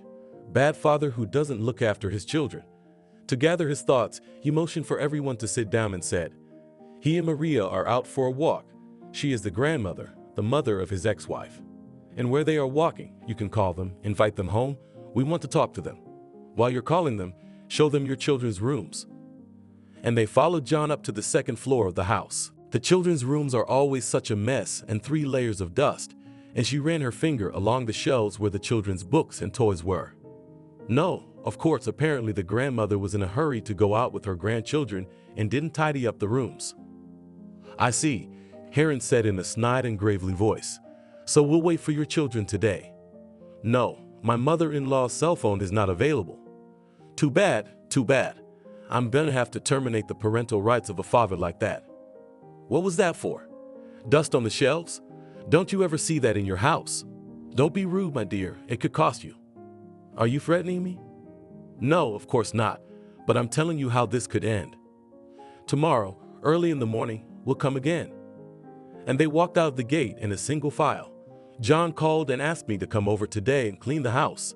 He said to bring a helper with him so that everything would be clean today. He waited for them and went to the village to pick up the children. He was sure that his mother-in-law had taken the children there. An hour later he was there. The children were about to go to bed. "Quickly gather their things and get in the car," the father commanded. The children were happy to see him and quickly ran to the car. Maria stood on the hood and looked at her son-in-law with bulging eyes. I don't want to see in my house anymore. You have no place there." "Rue, probably in the coffin turned over in the coffin from your prank, but it won't change anything. The wedding is in August." As they drove off, through the rear window he saw Maria running after the car, waving her fists. She came to his house again in the middle of the night. When he opened the door for her, she walked with her head down and went up to her room. At precisely 9 o'clock in the morning, the women's team came to John's house in the same formation. The children were already eating breakfast when the guests entered the house. After talking to the kids, they went up to their rooms again. After looking at the perfect order, they went downstairs. "Well, John, we liked everything. You seem to be a good father, or rather trying to be one. It is commendable. We'll come back and see how the children are growing up.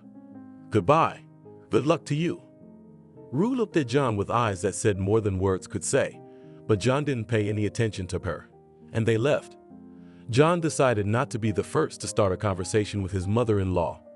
Maria, after a phone call with her friend and a check from the guardianship authorities, started it herself. "John, I've been thinking a lot about the rest of our lives. You're free to do what you want. I've realized what I've been saying is resentment for my daughter, jealousy. I even confessed to you that I called the child welfare authorities to take the children away from you. Then I thought about my daughter. She wouldn't forgive me. She loved you too much, but it was too late to cancel their visit. I thought long and hard about whether to tell you, but I figured if I didn't, it would be a sin on my soul. I was gonna give you a heart attack, but I was gonna call an ambulance later. My hands were shaking when I poured that medicine in your tea, but I couldn't. The kids ran up to you and hugged you. I thought if God took their mother from them, what am I going to do with them as orphans? I can't lift them up and make them happy. I poured out the tea. I'm sorry, John. I'm sorry I overreacted. I'll tell you right off, I hate your Victoria and I never will. She took my daughter's place undeservedly, but I'll put up with her for the grandchildren. I'd rather you were a widower, but I realize you're a young man and you need a family. Tonight we're closing this subject and burying the hatchet. For the sake of my grandchildren, I'm ready to step on the throat of my own song. Thank you, Maria, for your candor. I want to tell you that the wedding is scheduled for the end of August, because then we will go to my parents with the children. They haven't seen them for a long time and miss them." The mother-in-law cried and with the words, "Do as you please," went to her room. The wedding day came, the most unforgettable day in the life of newlyweds. Such a holiday happens once in a lifetime, and the happiness it brings lasts a lifetime. For Victoria, the white dress, the flowers, the ransom, all these wedding trappings did not matter. It was important for her to hear John say yes when he answered the question, "Do you, John, want to take Victoria as your wife?" After all, it would be said in front of all the guests and witnesses, and it is nothing less than a declaration of love, and it is the most beloved tune to her ears. For them, this was a momentous day. This is their first and main love ball, which will be remembered forever and will open a new life for them, a family life. John kept his eyes on her. "You embarrass me. You have no idea how proud I am when other men turn around and look at you. My vocabulary is so poor that I can't tell you how amazed I am by your beauty." Standing at the check-in, Victoria heard, "God, such a beauty," such an old chose on the voice. She did not recognize who it was and did not turn around. But she heard the answer and recognized the voice of her beloved sister. He is the love of her life, and she doesn't need anything else. Victoria noted to herself, "Well done, Veronica." She said everything right, and she pressed closer to John. The mother-in-law didn't come to the wedding. No one asked her to come. She would only spoil everyone's mood, though everyone sympathized with her grief. The children were a few days late for school and stayed with their grandparents. After the wedding, Maria calmed down a bit and treated Victoria as a member of the family. Both young families lived in the house as Michael wanted, and he built this huge house for this purpose. Victoria and John had a baby girl. They named her Rue. After that, Mary thawed and gladly took care of the child, although, in fact, she was a complete stranger to her. Vykachka and Ben went to an English school. John's daughter called Victoria Mom, and Ben got it once in a while. "Mom, I'm already late for school," and then Aunt Victoria. But she didn't take offense. Ben remembered his mom, and maybe it was hard for him to call someone else that warm word. Michael had retired, and the two sons-in-law ran the firm. The house breathed happiness because it was filled with children and love. Thank you for watching this video to the end. Subscribe to the channel. Like it, write comments if you like the story, and see you on the channel.